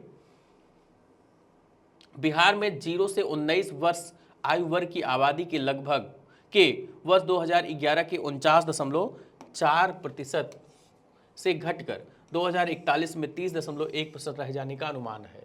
0 से 19, बिहार में 0 से 19 वर्ष आयु वर्ग की जो आबादी है 11 में कितनी थी? 49.4, और 2041 में कितना हो जाएगी? 30.1, ठीक है। तो ये एक पहलू है। इसका मतलब ये है कि जनांकीय लाभांश धीरे धीरे कम होता जाएगा 2041 ऑनवर्ड्स। उसके बाद बढ़ते हैं अगले तथ्य की तरफ। बिहार में जनसांख्यिकीय लाभांश वह 2041 में शीर्ष पर पहुंच जाएगा। कहां पर? शीर्ष पर पहुंच जाएगा 2041 में, जब आबादी में कामकाजी उम्र 20 से 59 वर्ष के लोगों का हिस्सा 2011 के 43.2% से बढ़कर 58.3% पर पहुंच जाएगा, ठीक है। बिहार के लिए स्वास्थ्य संबंधी चुनिंदा सूचक प्रतिशत में वर्ष 2020 के संदर्भ में अशोधित जन्म दर कितना है? 25.5, शिशु मृत्यु दर 27, बाल मृत्यु दर 6.9, 5 वर्ष पूर्व मृत्यु दर 30 और नवजात मृत्यु दर 21, परिजात मृत्यु दर 17, ठीक है। इन तथ्यों को आप पढ़ लेंगे, ये महत्वपूर्ण है और भले ही कम सही, लेकिन ये महत्वपूर्ण है। थोड़ा सा इसके विषय में जानकारी आवश्यक है, स्पेशली शिशु मृत्यु दर के विषय में, अशोधित जन्म दर, शिशु मृत्यु दर के विषय में। अब बिहार की साक्षरता दर के विषय में हम बात करेंगे। 2001 में साक्षरता कितना थी? 47%। 2011 में 61.8%, जिसमें 14.8% की वृद्धि हुई। देख रहे हैं, 47 से 61.8 आया। 2018-19 से 23-24 के बीच पीएम पोषण का आच्छादन, अब ये कितना है? 2011 में 61.8। अब अगली जनगणना में इसमें और परिवर्तन आया होगा, जो अगली जनगणना में वो आच्छादित किया जाएगा।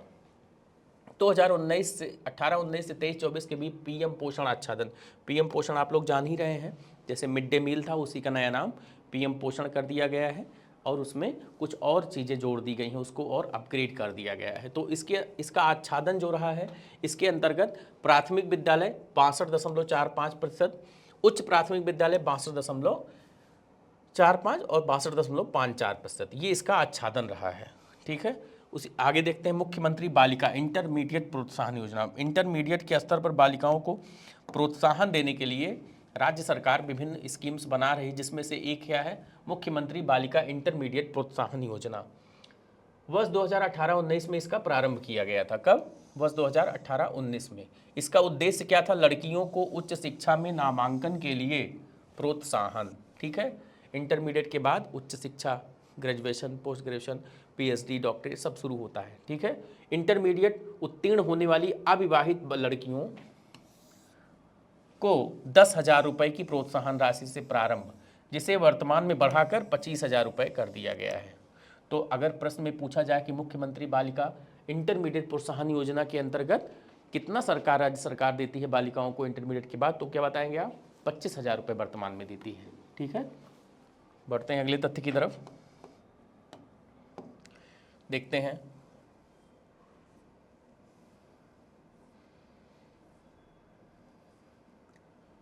अगला तथ्य क्या है?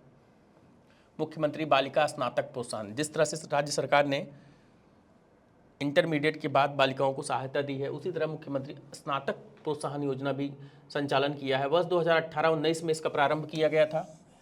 वर्ष को आप लोग याद रख लेंगे मस्तिष्क में।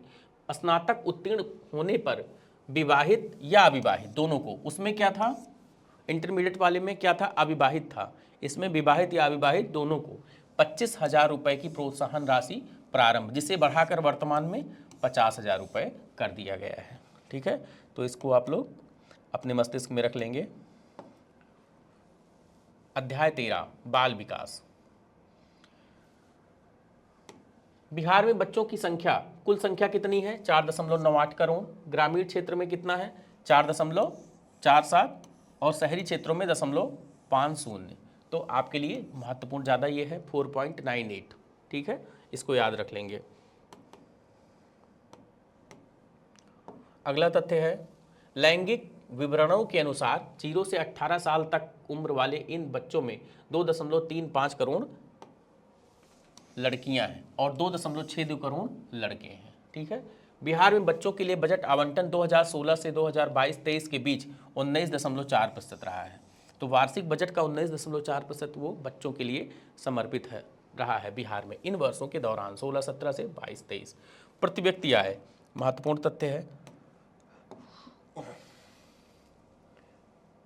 Per capita income, per capita income या पर कैपिटा एक्सपेंडिचर भी इसको बोल सकते हैं। वर्ष 2016-17 में 3,275 रुपये था, 3,275 रुपये 16। वर्तमान में 2022-23 में कितना है? 9,131 रुपये, मतलब 2.8 गुना, लगभग 3 गुना की वृद्धि, 2.8 गुना की वृद्धि 2016-17 से 22-23 के बीच में हुई है। ये ठीक ठाक वृद्धि है। राष्ट्रीय पारिवारिक स्वास्थ्य सर्वेक्षण, इसको कौन करवाता है? इसको करवाता राष्ट्रीय पारिवारिक स्वास्थ्य सर्वेक्षण। 4 और 5 के निष्कर्ष यहाँ पर तुलनात्मक रूप से दिए गए हैं। इसमें हम लोग देखेंगे कि इसको स्वास्थ्य परिवार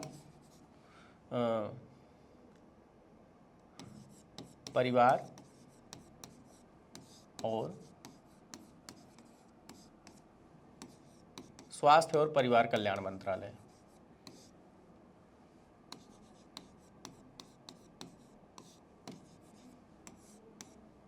कल्याण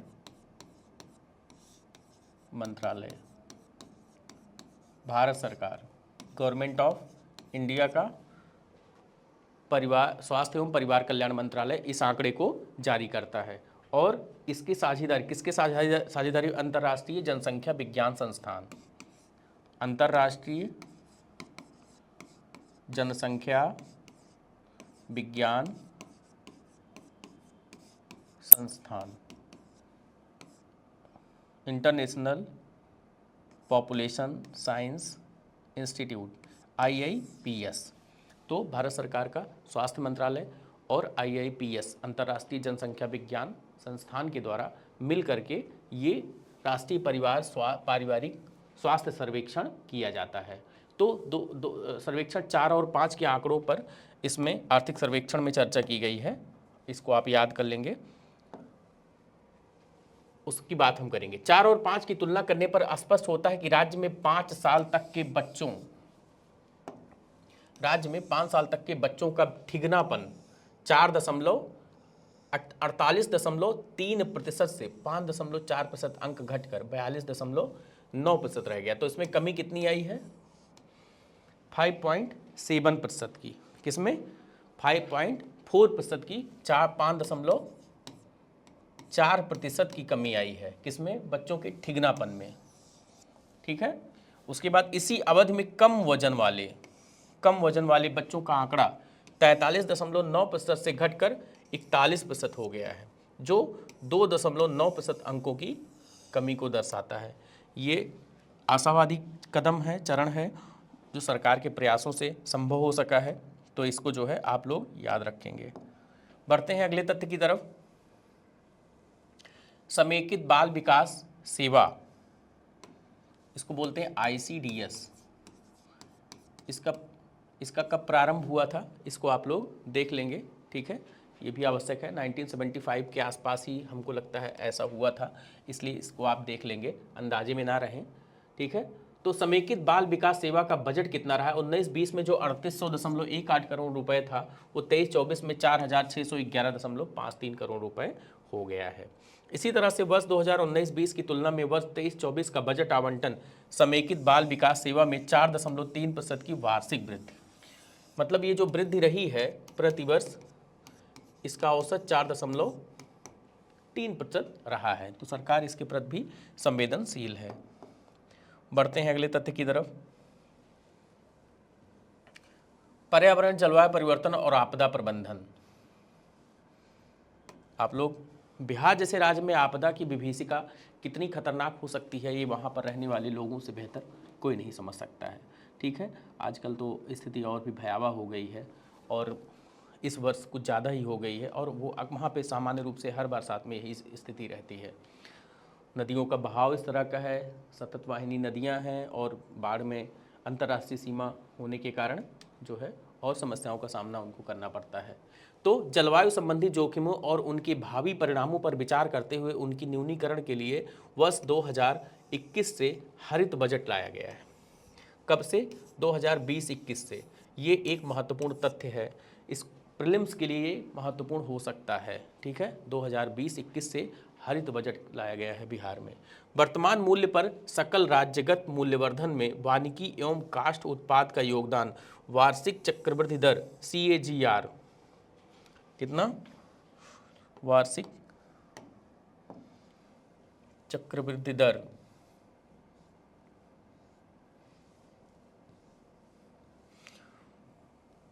10.7% की दर से बढ़ते हुए 10.7% की दर से बढ़ते हुए 23-24 में 13,549 करोड़ रुपए पहुंच गया है। कितना पहुंच गया है? 13,549। जलवायु संबंधी मुद्दों पर व्यय कितना किया गया है? जलवायु संबंधी 20-21 में 3,307.59 करोड़ रुपए खर्च किए गए थे, तो वहीं 2024-25 में 13,823.39 करोड़ रुपए। मतलब बड़ा चेंज है, काफ़ी बड़ा चेंज है, छोटा मोटा नहीं। 3,307.59 करोड़, और कहाँ 13,823.39 करोड़ रुपए। इसका मतलब है कि लगभग 4 गुने से अधिक वृद्धि सरकार ने जलवायु संबंधी मुद्दों पर किया है। अगला तथ्य देखते हैं, आगे बढ़ना पड़ेगा, इसको डिलीट मिटाना पड़ेगा। और फिर भारत वन स्थिति रिपोर्ट। भारत सरकार का वन मंत्रालय हर 2 वर्ष पर वनों की, भारत में वनों की स्थिति क्या है, किस राज्य में वनों का आच्छादन कितना है, समग्र राष्ट्र के स्तर पर कितना है, कहाँ पर कम है, उनकी स्थिति को जारी करता है। तो भारत वन स्थिति रिपोर्ट 2023 के अनुसार बिहार में 2011 से 2023 की अवधि में वनाच्छादन 687 वर्ग किलोमीटर रहा है। ये याद करने का, ये आपको प्रीलिम्स के लिए महत्वपूर्ण फैक्ट है। 687 वर्ग किलोमीटर बढ़ा है। इसको आपको मस्तिष्क में रखना है, ये महत्वपूर्ण है। वर्ष 2011 और 2023 के बीच खुले वन 527 किलोमीटर और अति सघन वन 126 किलोमीटर रहे हैं। तो सघन वन कितने हैं? अति सघन वन 156 और खुले वन 527।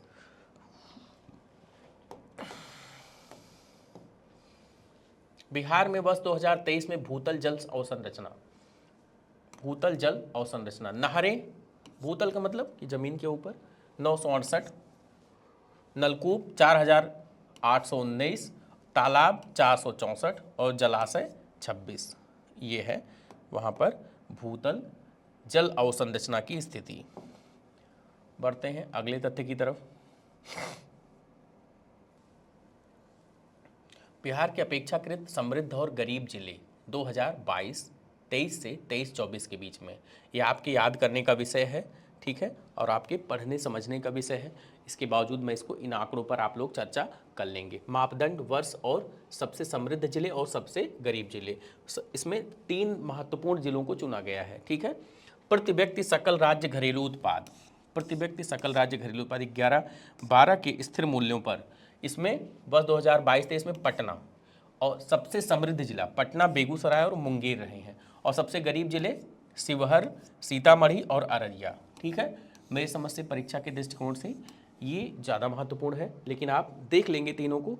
अगर कोई ऐसी परीक्षा है, परीक्षा तो दूसरे की इच्छा पर होती है, तो सबसे ज़्यादा समृद्ध जिला पटना रहा है और सबसे गरीब जिला शिवहर रहा है। किस मामले में? प्रति व्यक्ति सकल राज्य घरेलू उत्पाद, ठीक है, इसके मामले में। Per capita SGDP, per capita SGDP, per capita SGDP के मामले में। चलिए आगे बढ़ते हैं, देखते हैं अगला तथ्य क्या है। वर्ष में प्रति 1000 व्यक्ति पेट्रोल की खपत कहाँ पे रही है? पटना और लखीसराय। मैं जो पहला जिला है उसकी चर्चा कर रहा हूँ, बाकी आपको अपने आप से पढ़ना है, ठीक है। तो वर्ष में प्रति व्यक्ति 1000 व्यक्ति पेट्रोल की खपत कहाँ पर सबसे ज़्यादा है? पटना और लखीसराय में। बढ़ते हैं अगले तथ्य की तरफ। डीजल खपत की इस मामले में, डीजल खपत के मामले में पटना और शिवहर, ठीक है। बाकी शेखपुरा, औरंगाबाद, सिवान और गोपालगंज है, लेकिन महत्वपूर्ण 2 कौन कौन से हैं? पटना और शिवहर। पटना सबसे ज़्यादा पेट्रोल का, डीजल का खपत करता है और शिवहर सबसे कम, ठीक है। तो इस अंतर को आप लोग याद रखेंगे। अगला तथ्य है वर्ष में प्रति 1000 व्यक्ति रसोई गैस की खपत कहाँ पर? कितना? रसोई गैस की खपत, रसोई गैस की सबसे ज़्यादा खपत कहाँ होती है? पटना में। और उसके बाद सबसे कम खपत ये कौन सा है? कम, सबसे कम, और ये सबसे अधिक। तो सबसे अधिक पटना हो गया और सबसे कम अररिया। बाकी पटना के बाद सबसे अधिक बेगूसराय, मुजफ्फरपुर और गोपालगंज है, जबकि अररिया, बांका और किशनगंज ये कम में आते हैं, ठीक है। ऐसे इनका क्रम घटता चला जाएगा। चलिए आगे बढ़ते हैं, देखते हैं अगला तथ्य क्या है आपके लिए। आवधिक श्रम बल सर्वेक्षण वार्षिक रिपोर्ट, ठीक है।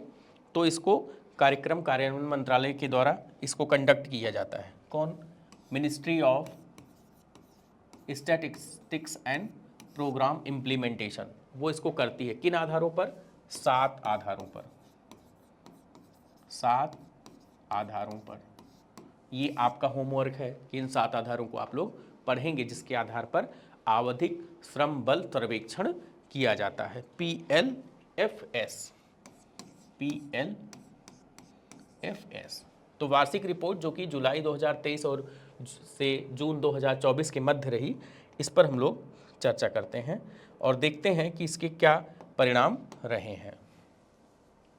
23 सितंबर 2024 को सांख्यिकी एवं कार्यक्रम कार्यान्वयन मंत्रालय द्वारा भारत सरकार द्वारा आवधिक श्रम बल सर्वेक्षण PLFS वार्षिक रिपोर्ट जारी की गई, ठीक है। जारी रिपोर्ट के अनुसार जुलाई 2023 से जून 2024 के दौरान 15 वर्ष और उससे अधिक उम्र, ये देखिए 15 वर्ष और उससे अधिक उम्र के लोगों के लिए सामान्य स्थिति पीएस तथा एसएस में श्रम बल प्रति भागीदारी दल कितना रहा 60.1%। ठीक है, कितना रहा? श्रम 15 वर्ष से अधिक उम्र के लोगों के लिए सामान्य स्थिति में श्रम बल में भागीदारी, जिन्होंने कार्य करने में हिस्सा लिया, उनका प्रतिशत कितना रहा? 60.1% लोगों ने इसमें हिस्सा लिया। ठीक है, अगला तथ्य देखते हैं।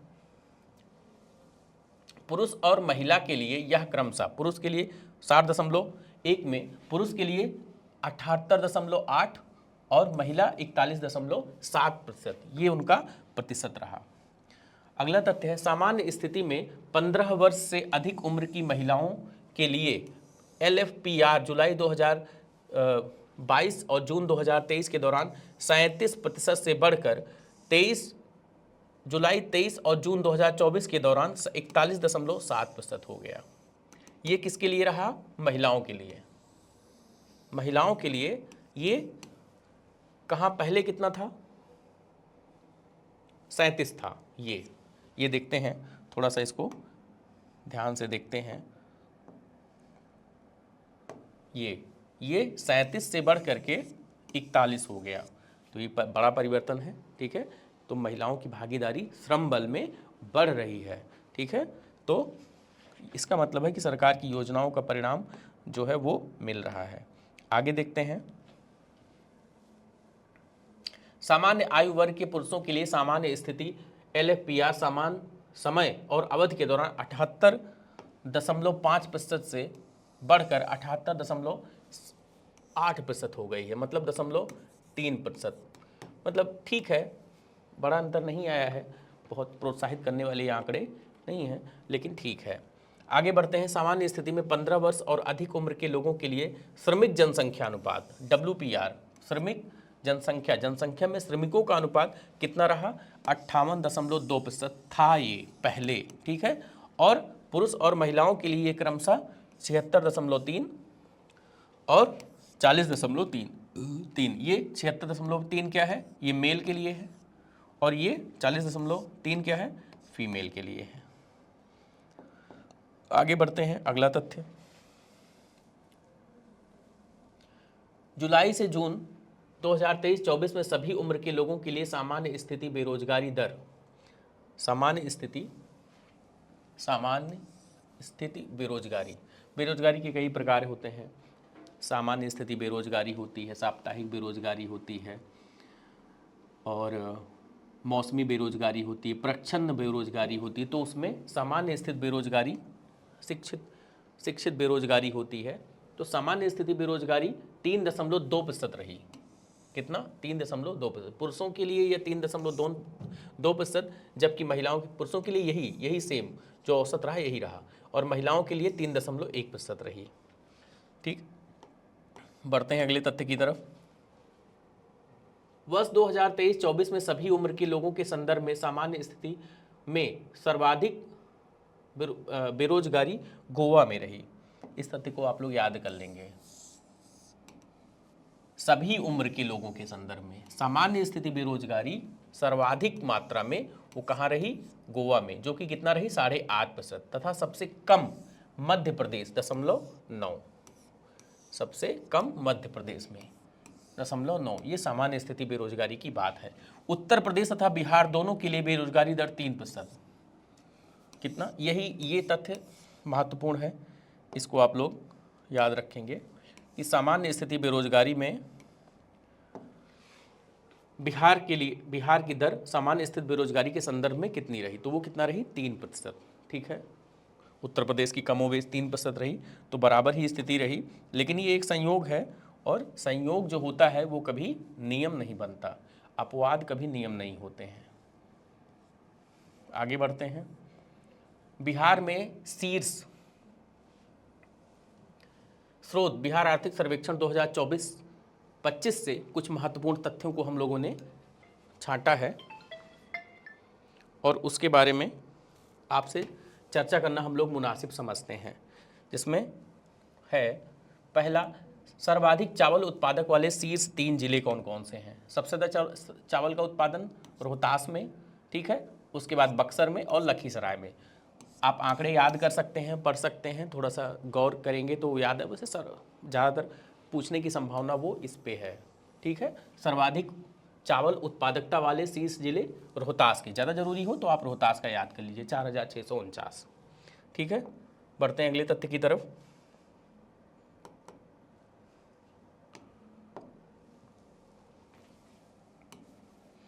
अगला तथ्य है सर्वाधिक चावल क्षेत्रफल वाले। अब उत्पादन तो हो गया रोहतास में सबसे ज़्यादा, लेकिन क्षेत्र कौन सा कवर करता है? वो पूर्वी चंपारण।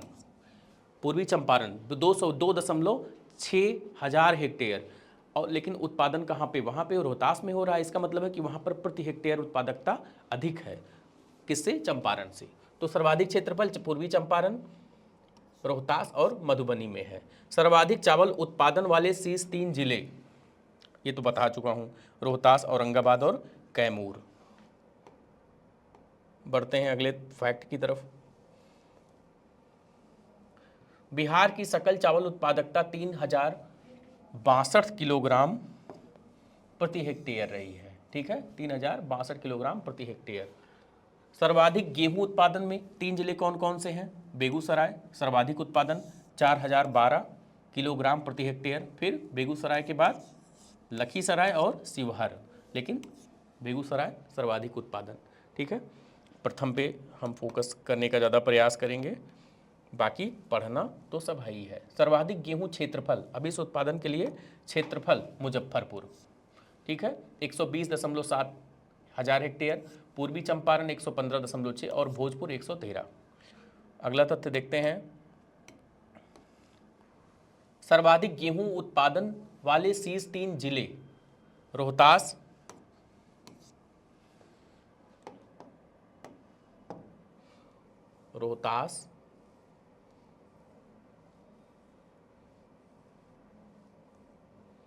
मुजफ्फरपुर और भोजपुर। कौन कौन? रोहतास, यहाँ लिख दें क्योंकि वो नीचे रह गया है, रोहतास, मुजफ्फरपुर और भोजपुर, ठीक है। तो बिहार की सकल गेहूं उत्पादकता कितनी रही है औसत रूप से? 3211 किलोग्राम प्रति हेक्टेयर। अब मक्के के बारे में हम लोग बात करेंगे। मक्का के उत्पादन में शीर्ष 3 जिले कौन कौन से रहे हैं? तो पहला जिला किशनगंज, अररिया और शिवहर। तो किशनगंज की प्रति हेक्टेयर प्रति किलोग्राम उत्पादकता 9222 किलोग्राम प्रति हेक्टेयर रही है। किशनगंज की सर्वाधिक रही है, ठीक है। आगे बढ़ते हैं अगले फैक्ट की तरफ। सर्वाधिक मक्का क्षेत्रफल वाले शीर्ष 3 जिले कौन कौन से हैं? क्षेत्रफल के मामले में, उत्पादकता के मामले में तो हो गया, अब क्षेत्रफल के मामले में पूर्णिया सबसे ज़्यादा। पूर्णिया जो है वो अपने 146.8 हजार हेक्टेयर पर मक्का की खेती करता है। उसके बाद अररिया है और फिर कटिहार है। सर्वाधिक मक्का उत्पादकता वाले, उत्पादन और उत्पादकता जो चीज़ें होंगी इसको आप देख लेंगे।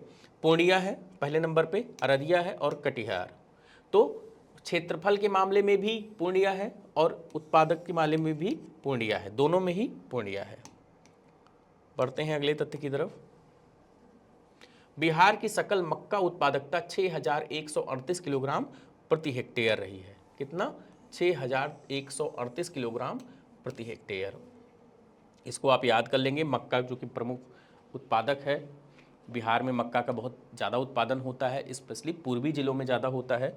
तो आप लोग इसको याद कर सकते हैं, मस्तिष्क में रखेंगे, पढ़े रहेंगे, ऑप्शन में आएगा, आप इसको कर लेंगे। बढ़ते हैं अगले फैक्ट की तरफ। सर्वाधिक दलहन उत्पादकता वाले शीर्ष 3 जिले कौन कौन से हैं? पूर्वी चंपारण में, बेगूसराय और सिवान।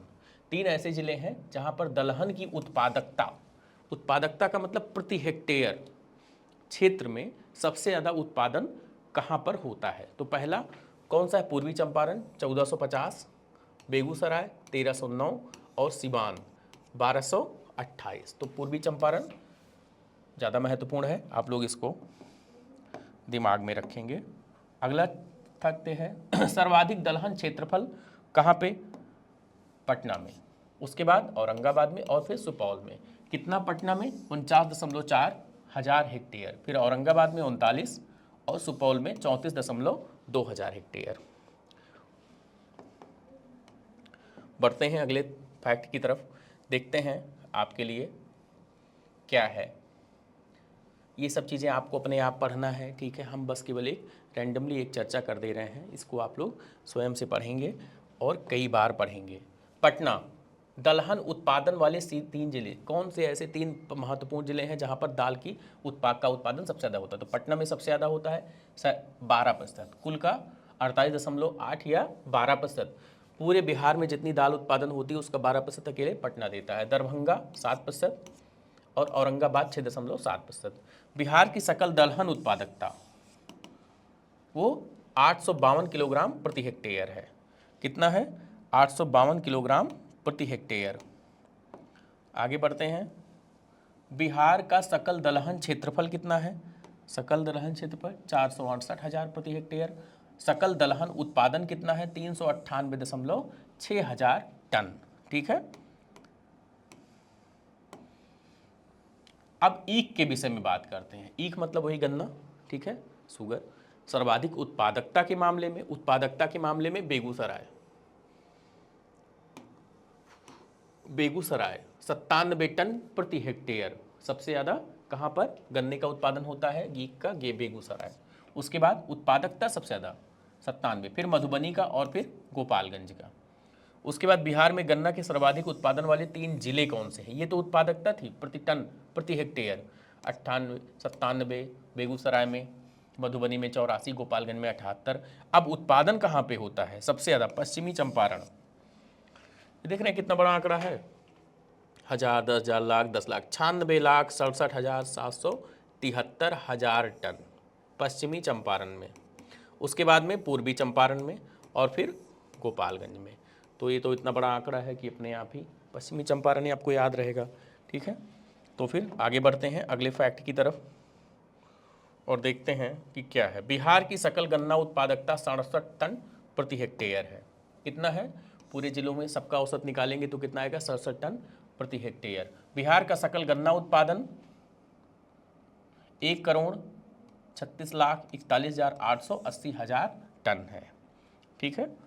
आगे बढ़ते हैं, बिहार में के केला उत्पादन वाले 3 शेष जिले कौन कौन से हैं? तो पहला है भागलपुर। सबसे ज़्यादा केला कहाँ उत्पादित होता है? वहाँ पर भागलपुर में। भागलपुर का केला बहुत प्रसिद्ध है, लोग पसंद भी करते हैं, बहुत अच्छी ब्रीड का होता है ये।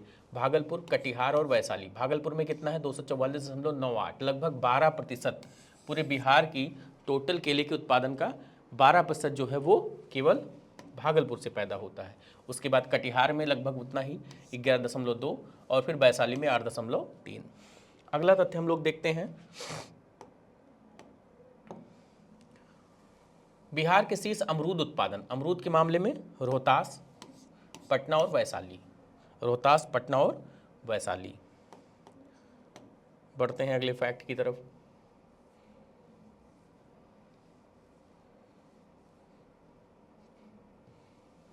बिहार के शीर्ष 3 लीची उत्पादन, हम लोग इसके पीछे भी पढ़े थे लीची के बारे में, ठीक है। तो सबसे ज़्यादा लीची हजार, उसमें उत्पादन वाली की बात है, मुजफ्फरपुर में सबसे ज़्यादा, मुजफ्फरपुर में 101.59 हजार टन, लगभग 29.4%। पूरे बिहार में लीची के कुल उत्पादन का 29.4% अकेले मुजफ्फरपुर में पैदा होता है। कहाँ पर? मुजफ्फरपुर में। उसके बाद पूर्वी चंपारण में और फिर वैशाली में। बढ़ते हैं अगले फैक्ट की तरफ। बिहार के शीर्ष 3 आम उत्पादन, आम के उत्पादन में दरभंगा, ठीक है, पूर्वी चंपारण और मुजफ्फरपुर। दरभंगा में 8.8%, लगभग 169.73 हजार टन। तो ठीक है, आम उत्पादन में सबसे शीर्ष पर कौन है? दरभंगा, ठीक है।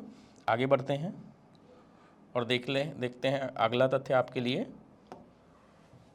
बिहार का सर्वाधिक बैगन उत्पादन नालंदा, पटना और बेगूसराय। नालंदा में 11.11% जो उत्पादन है बैगन का अकेले नालंदा करता है और दूसरे नंबर पर 6.1% वो पटना करता है। नालंदा 129.21 हजार टन, ठीक है। बढ़ते हैं अगला तथ्य और तीसरे नंबर पर बेगूसराय है ही है, आप लोग देख ही रहे हैं। बिहार का सर्वाधिक प्याज उत्पादन कहाँ पे होता है सर्वाधिक? नालंदा में, फिर वैशाली में और फिर पटना में। नालंदा अकेले 13.2%। तो इस प्रकार हम लोग देखते हैं कि बैगन और प्याज और बैगन दोनों में नालंदा जो है वो शीर्ष पर है। उसके बाद बिहार के शीर्ष आलू उत्पादन 3 जिले पटना, नालंदा और समस्तीपुर। पटना अकेले 9.1% उत्पादन जो है वो आलू का अकेले करता है। उसके बाद फिर नालंदा और समस्तीपुर। नालंदा आर्थिक सर्वेक्षण को पढ़ने से लग रहा है कि कृषि सब्जियों के मामले में काफ़ी जो है वो अग्रणी जिला है। बिहार के सर्वाधिक मछली उत्पादन वाले 3 जिले, सर्वाधिक मछली उत्पादन मधुबनी में, उसके बाद दरभंगा में और फिर पूर्वी चंपारण में। मधुबनी में 92,000 टन, दरभंगा में 83 और पूर्वी चंपारण में 82,000 टन। देखते हैं अगला तथ्य क्या है। बिहार की यूरिया खपत, शीर्ष 3 यूरिया खपत के मामले में पूर्वी चंपारण, रोहतास और पूर्णिया। ये 3 ऐसे जिले हैं, पूर्वी चंपारण, रोहतास और पूर्णिया, जो यूरिया फर्टिलाइजर का सबसे ज़्यादा उपयोग करते हैं। यूरिया का उपयोग क्यों किया जाता है? पौधों की वृद्धि और फसलों की वृद्धि और विकास के लिए, ठीक है। उनको नाइट्रोजन, जो नाइट्रोजन की कमी होती है उसको पूरा करने के लिए यूरिया दिया जाता है। यूरिया में सबसे ज़्यादा मात्रा में नाइट्रोजन होती है। अगला तथ्य हम लोग देखते हैं, बिहार के सकल सिंचित क्षेत्रफल में रोहतास, पश्चिमी चंपारण और मुजफ्फरपुर। बिहार के सकल सिंचित क्षेत्रफल वाले 3 जिले कौन कौन से हैं? रोहतास, पश्चिमी चंपारण और मुजफ्फरपुर। जबकि बिहार का सकल सिंचित क्षेत्रफल 5,697.991 हजार हेक्टेयर है। बिहार के शुद्ध सिंचित क्षेत्रफल वाले जिलों, तो बिहार के सकल सिंचित क्षेत्रफल वाले 3 जिलों की हम लोग चर्चा कर रहे थे। तो सबसे ज़्यादा सकल सिंचित क्षेत्रफल ग्रॉस इरीगेटेड एरिया वो कहाँ पे है? सबसे ज़्यादा रोहतास में, फिर पश्चिमी चंपारण और मुजफ्फरपुर में। रोहतास में 405.08 हजार हेक्टेयर, पश्चिमी चंपारण में 310.99 और मुजफ्फरपुर में 255.04 हेक्टेयर। बिहार का सकल सिंचित क्षेत्रफल 5,697.9 हजार हेक्टेयर है। बढ़ते हैं अगले तथ्य की तरफ और देखते हैं कि बिहार के शुद्ध सिंचित क्षेत्रफल, अब वो क्या था? ग्रॉस था, ग्रॉस इरीगेटेड एरिया था। ये कौन सा है? Net irrigated area. तो नेट इरीगेटेड एरिया में रोहतास सबसे नंबर 1 पे है, 202.28 हजार हेक्टेयर। उसके बाद पश्चिमी चंपारण और फिर औरंगाबाद, ठीक है। वर्ष 2023-24 में सर्वाधिक पासपोर्ट निर्गमन वाले 3 जिले, ये प्रीलिम्स के लिए इंपॉर्टेंट फैक्ट हो सकता है, प्रीलिम्स के लिए इंपॉर्टेंट फैक्ट हो सकता है। पासपोर्ट निर्गमन सबसे ज़्यादा ऐसे कौन से 3 जिले हैं जिन्होंने सबसे ज़्यादा पासपोर्ट का निर्गमन किया है? तो पहले स्थान पर सिवान है, पहले स्थान पर सिवान है, दूसरे पर पटना है और तीसरा गोपालगंज। इसमें कन्फ्यूजन क्या होगा? 3 ऑप्शन दे देंगे, ज़्यादातर लोग पटना मार देंगे, भाई पटना सबसे विकसित है, ठीक है, राजधानी भी है तो सबसे ज़्यादा लोग वहीं पे, लेकिन नहीं, इसमें सिवान है आंसर, ठीक है। बढ़ते हैं अगले तथ्य की तरफ और देखते हैं कि बिहार में और क्या है आपके लिए। मार्च 2024 के अंत तक बिहार के सर्वाधिक ग्रामीण सड़क नेटवर्क कहाँ सर्वाधिक ग्रामीण सड़क नेटवर्क वाले शीर्ष 3 जिले कौन कौन से हैं? पूर्वी चंपारण, मधुबनी और मुजफ्फरपुर। ये 3 ऐसे जिले हैं जहां पर ग्रामीण सड़कों का नेटवर्क सबसे ज़्यादा सघन और व्यापक है। तो पूर्वी चंपारण में कितना है? 6,875 किलोमीटर, मधुबनी में 6,771 किलोमीटर, मतलब बहुत थोड़ा ही अंतर है, जबकि मुजफ्फरपुर में 6,366, लगभग सब आसपास ही हैं, ठीक है। बढ़ते हैं अगले तथ्य की तरफ। वर्ष 2023-24 में सर्वाधिक वाहन निबंधन, वाहनों का रजिस्ट्रेशन सबसे ज़्यादा कहाँ पे हुआ है? वो पटना में, मुजफ्फरपुर और पूर्वी चंपारण में। कहाँ पे सबसे ज़्यादा कहाँ पे हुआ है? पटना में, ठीक है। अगला तथ्य, स्थिर मूल्य पर सर्वाधिक प्रति व्यक्ति, स्थिर मूल्य कब का है? 2011-12 का है, ठीक है। प्रति व्यक्ति सकल जिला घरेलू उत्पाद, जिला स्तर पर, ठीक है, सकल घरेलू उत्पाद सबसे ज़्यादा कहाँ का रहा है? पटना का 1,21,396 रुपये, फिर बेगूसराय का 49,064 और फिर मुंगेर का 46,795। तो पटना से इन आप देख सकते हैं कितना अंतर है बेगूसराय और मुंगेर के प्रति व्यक्ति सकल जिला घरेलू उत्पाद में। ये अंतर दिखाता है कि अभी विकास की संभावनाएं पटना से दूर काफ़ी कम हैं और उनको बढ़ाने की आवश्यकताएं हैं। पढ़ते हैं अगले तथ्य की तरफ। इस प्रकार पटना बिहार का सर्वाधिक समृद्ध जिला है। ठीक है, तो ये तो अपने आप स्पष्ट हो गया इस आंकड़े से। ठीक है, कि बिहार का सबसे सर्वाधिक समृद्ध जिला कौन सा है? वो पटना ही है। ठीक है, बढ़ते हैं अगले तथ्य की तरफ। प्रत्येक राज्य में मेले, महोत्सव, इन सब का बहुत महत्वपूर्ण रोल होता है। महोत्सव के माध्यम जो कि हमारी रूढ़ियों से, प्राचीन परंपराओं से, हमारे धार्मिक क्रियाकलापों से संबंधित होते हैं। मेले हमारी संस्कृति को जो है वो मुखर करते हैं। हम लोग मेले के माध्यम से एक क्षेत्र से दूसरे क्षेत्र के लोग आते हैं और इकट्ठा होते हैं, एक दूसरे की संस्कृतियों का, भाषाओं का, क्रियाकलापों का, खान पान का आदान प्रदान होता है। तो इस दृष्टि से बिहार पर अगर हम नज़र डालें तो प्रमुख महोत्सव मेलों में मंदार महोत्सव, कौन सा? मंदार महोत्सव। बौंसी मेला राजकीय मेले का दर्जा इसको प्राप्त है। मंदार महोत्सव को जो है राजकीय मेले का दर्जा प्राप्त है। इसका आयोजन 14 से 16 जनवरी 2025 के बीच में हर माह होता है और ये कहाँ पे होता है? बांका जिले में। ठीक है, इसका आयोजन पर्यटन विभाग और जिला प्रशासन मिलकर करते हैं। तो ये इस मेले को राजकीय मेले का दर्जा प्राप्त है। इसी तरह से कोटेश्वर धाम महादेव महोत्सव है। ठीक है, इसका आयोजन 2 दिन होता है। 26-27 फरवरी को जो है हुआ इसका आयोजन गया में, बेलागंज प्रखंड में इसका आयोजन किया गया। तो पर्यटन विभाग, बिहार एवं जिला प्रशासन ने। सिंहेश्वर महोत्सव ये कहाँ मनाया गया? 6 से 8 मार्च 2025 के बीच में मधेपुरा में। इसका आयोजन किसने किया? जिला प्रशासन ने।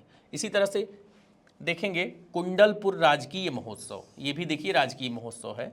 ये 10 से 11 अप्रैल 2025 के मध्य कहाँ पे आयोजित हुआ? नालंदा बिहार शरीफ में।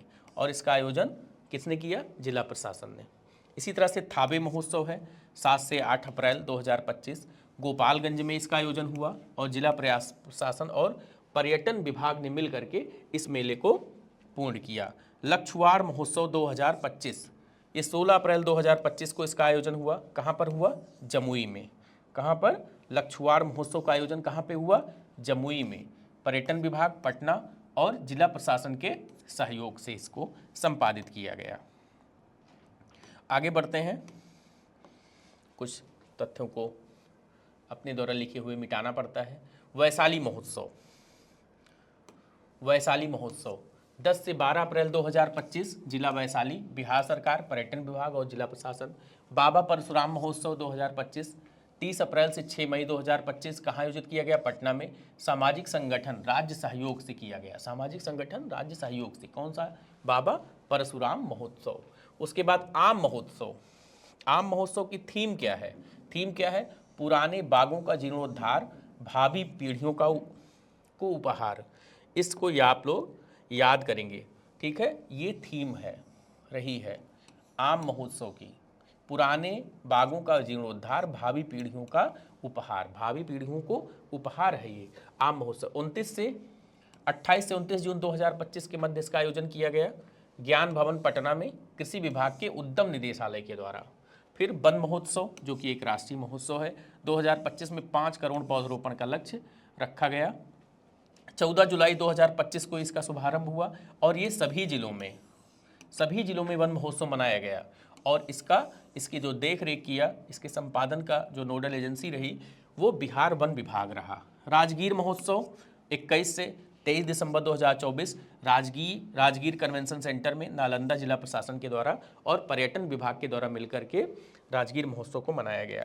हरिहर क्षेत्र सोनपुर मेला 2024, ये 13 नवंबर से 14 नवंबर 2 दिन में इसका आयोजन किया गया।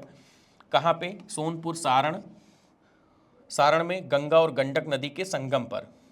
ठीक है, हरिपुर क्षेत्र सोनपुर मेला महोत्सव का आयोजन किया गया। किसके? सहयोग से बिहार सरकार। आगे बढ़ते हैं और देखते हैं कि आपके लिए क्या महत्वपूर्ण तथ्य है। वन स्थिति रिपोर्ट, वन स्थिति रिपोर्ट 2023 बिहार के परिप्रेक्ष्य में क्या प्रमुख परिणाम रहे हैं, ठीक है, उनकी चर्चा हम लोग करेंगे। भारत वन स्थिति रिपोर्ट 2023 के अनुसार सर्वाधिक 3 वनावरण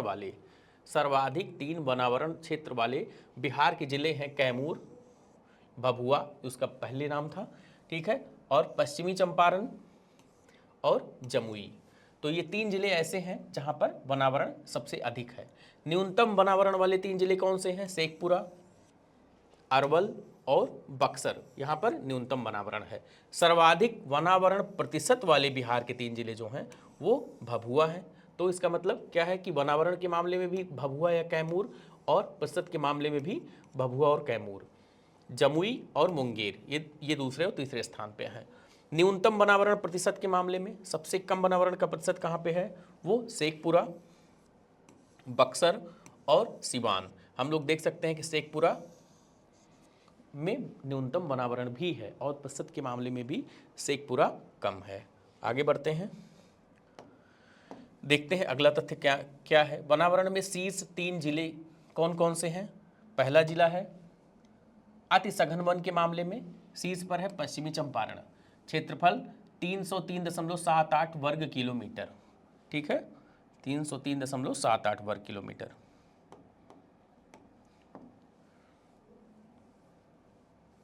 इसी तरह से अगला नंबर आता है वो बांका का। अगला नंबर बांका का।